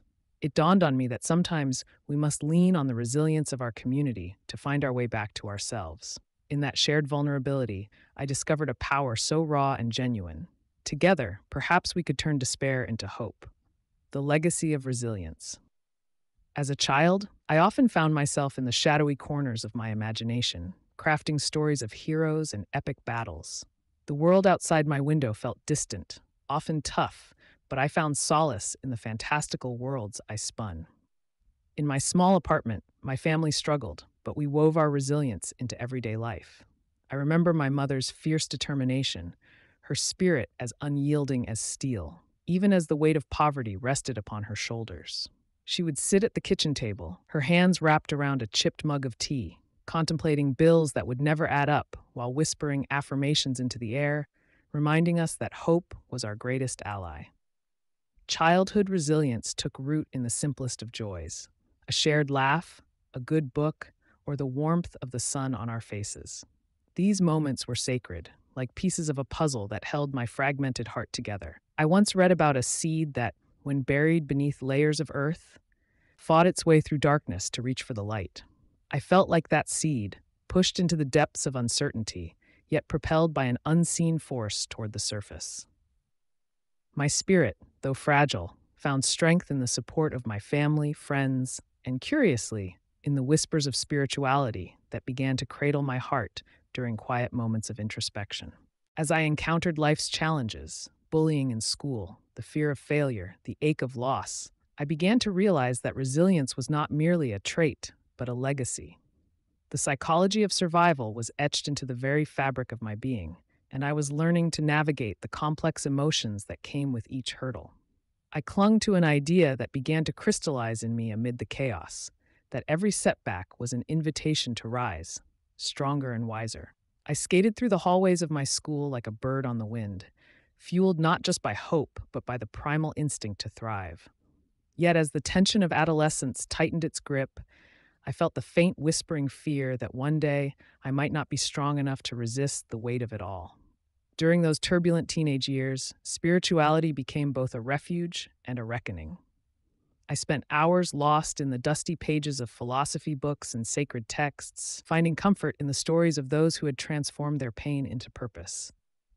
I began to recognize a pattern, a tapestry of resilience that stretched back through generations. I wondered if I might be woven into this narrative, a continuation of a legacy that insisted I had the strength to endure, to transcend. But then came the day my world tilted on its axis. We received a call that felt like a strike of lightning, igniting my fears into a blaze of despair. My mother, the very embodiment of resilience, had fallen ill. In that moment, the seeds of doubt began to unfurl, and I questioned everything I'd ever learned about strength and survival. Watching her, frail yet fighting, stuck in this paradox of helplessness, ignited a storm within me. I wondered if I could mirror her bravery, if I could uphold the legacy she had gifted me. The air felt thick with potential loss. I found myself clutching the fragile strands of hope, desperately trying to hold on to our shared narrative. As tears fell silently, my thoughts spiraled into a dark abyss. I vowed to gather the courage that had once lived deep inside the pages of my childhood stories. I knew I had to channel that resilience, not just for her, but also for me, to demonstrate that this legacy was not a burden to carry, but a purpose to embrace. I intended to become the hero of our tale. I stepped into the light of her hospital room, determined to anchor our legacy in a storm that threatened to sweep us away. Chapter 14: The Ripple Effect of Resilience, Inspiring Others Through My Journey. Childhood often feels like this vast, enchanting land where dreams come alive amid the chaos of day-to-day life. I was born into a modest family, where love was abundant, but resources were limited. My parents worked tirelessly, teaching me the value of grit and hope. Looking back, I remember the nights I spent captivated by the stars, whispering my ambitions to the universe as if they could hear me. I believed that one day, my dreams would soar high above the constraints of my surroundings, and I would carve a path that was uniquely my own. Life, however, is an unpredictable teacher. Just as I started to navigate through the complexities of my inner self, unforeseen challenges confronted me head-on. At the tender age of 16, a family crisis struck. My mother fell ill. The emotional turmoil surged uncontrollably. I felt as though my universe was fracturing. In those moments, when despair threatened to engulf me, I remembered the quiet strength my mother exuded. I learned to channel my pain into positive action, embracing spirituality as my guiding light. It became an anchor that steadied me. Prayer morphed into a source of resilience. I forged ahead not just for my mother, but for a greater mission, to inspire others who found themselves lost in their storms. As I gathered the courage to share my journey, something remarkable unfolded. Strangers transformed into a community, and my vulnerability evoked unexpected connections. I began public speaking, sharing my story with the intent of empowering others, instilling in them the same hope I had clung to. Each story I told, each tear I shed, turned into a beacon, lighting the way for someone else wandering through their own jungle of adversity. But just when I thought I had emerged from the challenges that had defined my adolescent years, life displayed an uncanny ability to throw more trials my way. I was sitting on stage, sharing my journey with a large audience, when the panic crept in again. Was I enough? Did I really possess the wisdom I claimed? In the midst of this self-doubt, I felt a surge of energy ripple through the crowd. Faces looked back at me, filled with understanding and encouragement. It struck me then. My narrative was not just mine. It belonged to everyone seeking solace and affirmation from life's trials. It reminded me that we all share in the human experience, and each scar tells a story of resilience. With that realization came an invigorating sense of purpose. I poured my heart out, embracing the vulnerability that comes with being open to the world. The audience was rapt. They leaned in, captivated by not just my words, but their own reflected stories. By the end, there was a palpable shift in the air, a collective understanding that we were in this journey together. The human spirit is intertwined, no matter how solitary our struggles may feel. As I descended from the stage, I was met with a sea of smiles and tears, of people who felt a sense of release. That moment cemented in me the power of shared experiences. I had embarked on a journey not just for myself, but for all those trying to navigate their path. I realized then that inspiring others wasn't just an act, it was a ripple effect, an eternal connection we foster through vulnerability and shared stories. My journey continues to unfold, and I invite everyone to walk this path with me, embracing the beauty in our stories as we inspire one another toward hope and resilience, the community we build. As I look back on my childhood, I'm struck by the visceral memories of community that once enveloped me. Growing up in a modest town of bright smiles and open doors, it was a tapestry woven not just from familiar faces, but from shared experiences. The laughter echoing down sunlit streets, the scent of freshly baked bread wafting through the air, a warm embrace awaiting behind every neighbor's door. These moments defined how I interacted with the world, teaching me the essence of belonging, the beauty of connection. My childhood was intrinsic to forming the complex layers of my identity. Days spent playing tag in grassy backyards taught me the unwritten rules of teamwork and trust. I learned to navigate conflicts, to resolve differences with laughter or a friendly handshake. And as we played under the vast sky, we shared more than just games. We shared our dreams, our fears, even the secrets that would tumble forth in hushed whispers beneath the stars. In those moments, I felt the profound depth of human connection. Each friendship was a thread in the fabric of our community, binding us together. But then, the world began to change. As adolescence crept in, so too did the complexities of life. New dynamics surfaced: peer pressure, insecurities, the questioning of one's beliefs and place in the universe. In our quest for identity, we often forgot the importance of those connections forged in childhood. We sought validation from elsewhere, fearing vulnerability, dismissing the support that once surrounded us. Yet, lurking beneath the surface, there was an awakening, a realization that community is not merely the spaces we occupy, but the relationships we cultivate. The soul yearns for connection, and in that yearning, I began to understand my own spirituality, the quiet force that encourages understanding and empathy, pushing us to reconnect. Yet, as we grew, I began to notice fissures in this community that had embraced us so fiercely.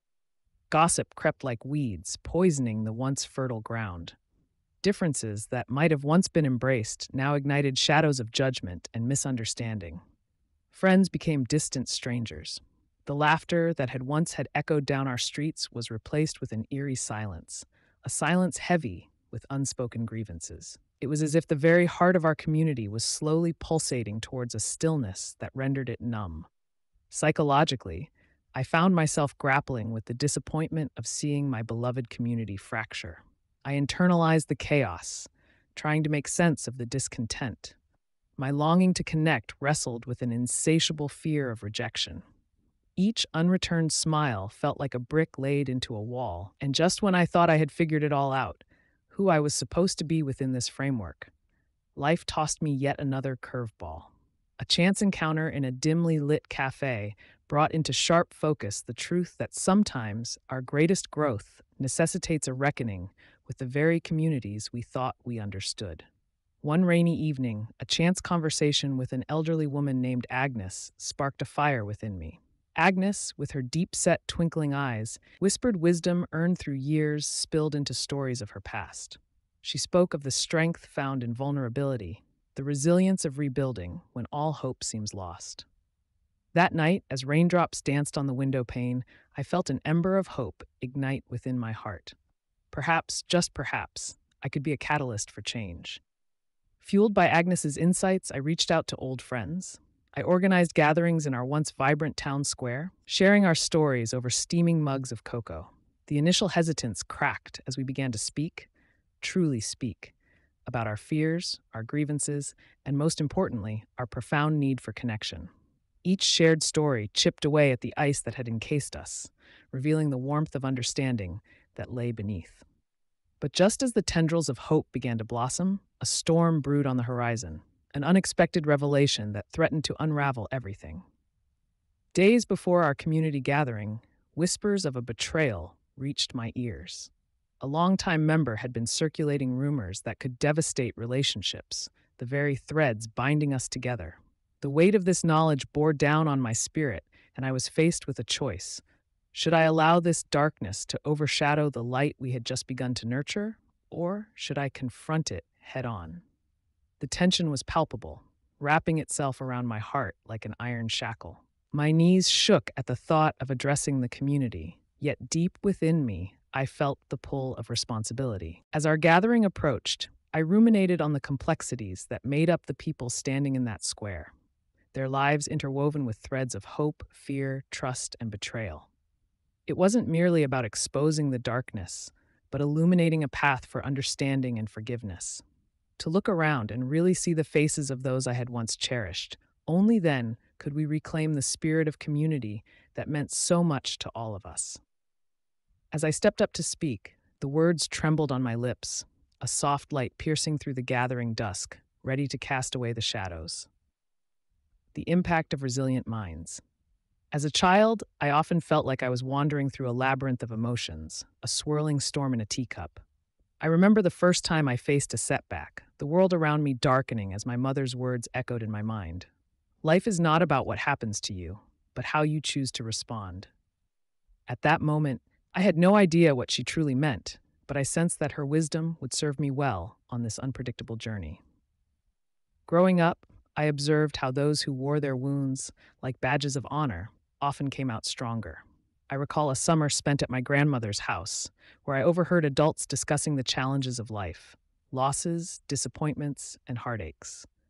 But amid their tales of sorrow, there was a common thread: resilience. It was a quality none of them had been born with. Rather, it was a muscle they had built over time, forged in the fires of struggle. Through my own experiences, failing a math test, losing a pet, navigating the uncharted waters of friendship, I slowly began to grasp the power of resilience. I remember a particularly rough day in 6th grade when I went home in tears, convinced I would never fit in. My mother sat me down, her eyes tender yet firm, and spoke about the strength of the human spirit. She spoke of how journeys of the heart often required embracing discomfort. It was through those moments of vulnerability that we truly discover who we are. Years passed, and I found myself digging deeper into the world of psychology and spirituality. I learned how the mind could shape reality, how thoughts could be reframed like a poorly written novel. Meditation became my sanctuary, and I found solace in stillness, allowing my mind to untangle its knots. I discovered that resilient minds weren't immune to pain. They simply had the tools to navigate it with grace. It was as if I had been gifted a compass to find my way through life's dense fog. As my own challenges mounted in adolescence, college rejections, heart-wrenching breakups, I began to see resilience as a tapestry woven with threads of support, self-love, and inner strength. With each setback, I learned to weave others' stories into my own. Their triumphs motivated me, their failures reminded me of my shared humanity. They became the foundation upon which I began to build a more resilient self. But it wasn't until I faced what felt like an insurmountable mountain, a family crisis, that the true depth of resilience would be tested.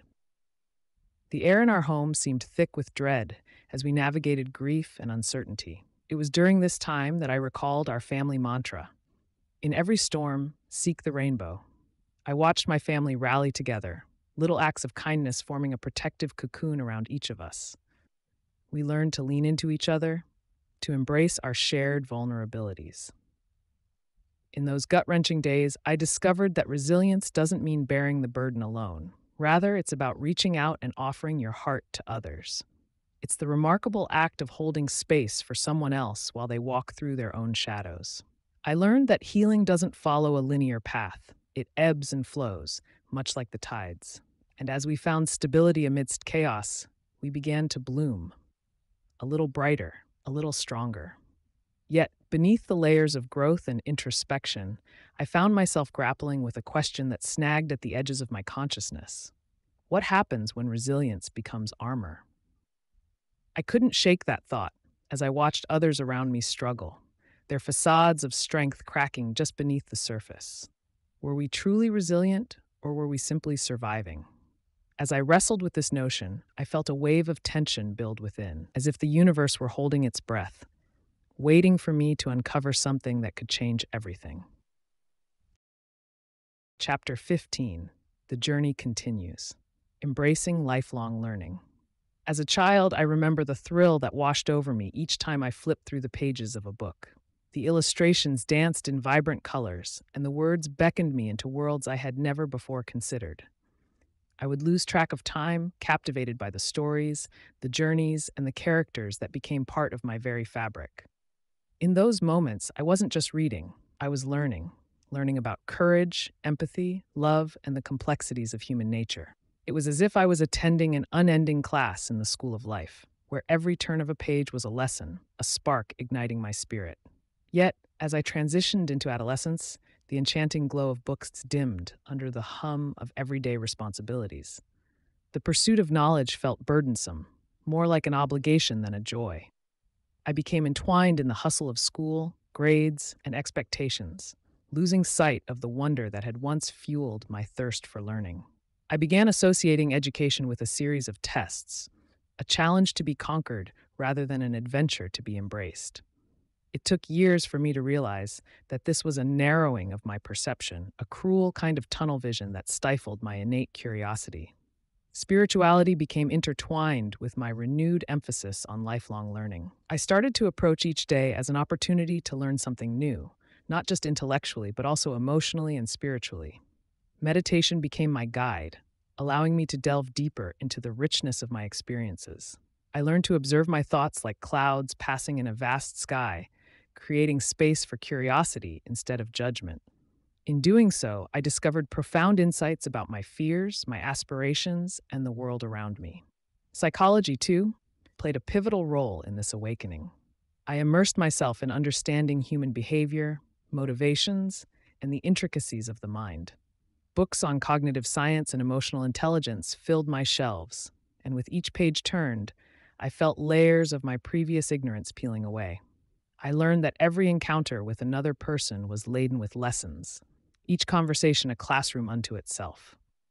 This perspective transformed my relationships, engendering empathy and a desire to learn not just from books, but from the rich tapestry of life unfolding before me.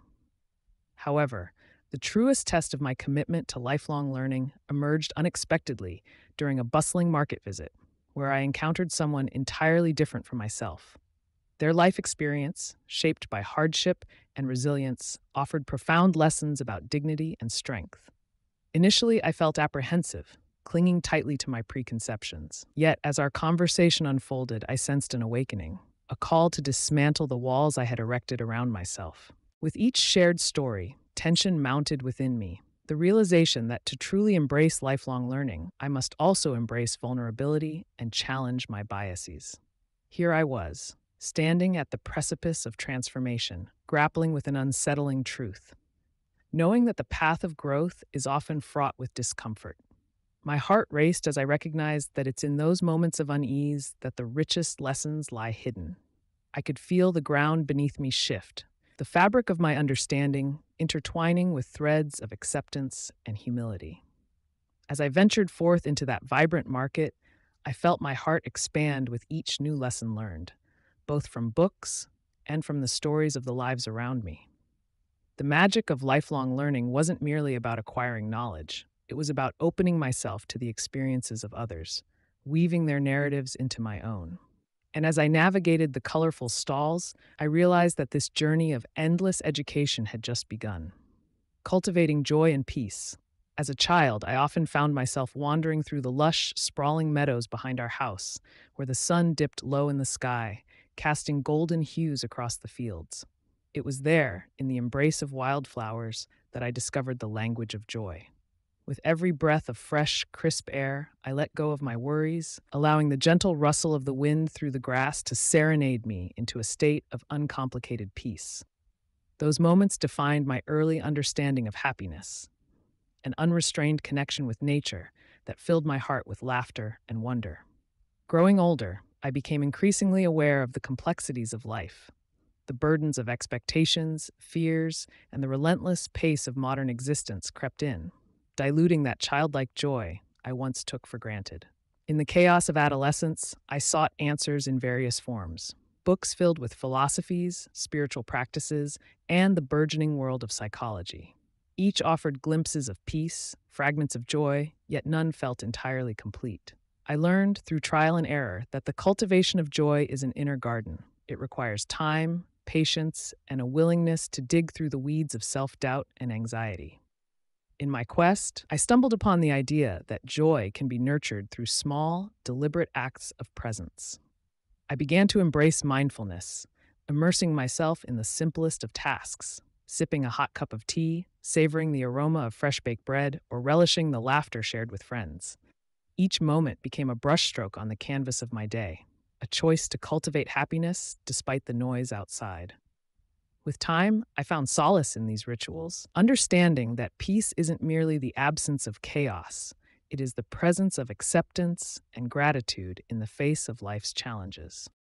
Yet, just when I believed I had grasped the essence of joy and peace, life threw a curveball. A confrontation with a long-buried fear revealed itself unexpectedly, shaking the foundations of my newfound serenity.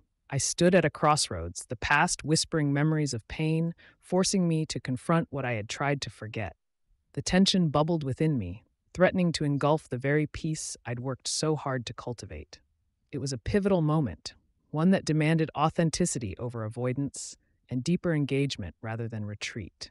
How could I remain anchored in joy when shadows of the past loomed large, casting doubt over my ability to embrace peace? The ongoing quest for balance. As I sat on the weathered wooden steps of my childhood home, the evening sun cast long shadows that danced across the yard, weaving together memories of laughter, tears, and the lessons learned in between.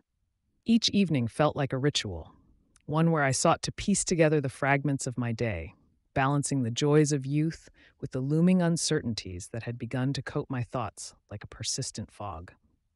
I had always been a seeker, driven by an insatiable curiosity that dissolved the lines between the physical world and the ethereal whispers of spirituality.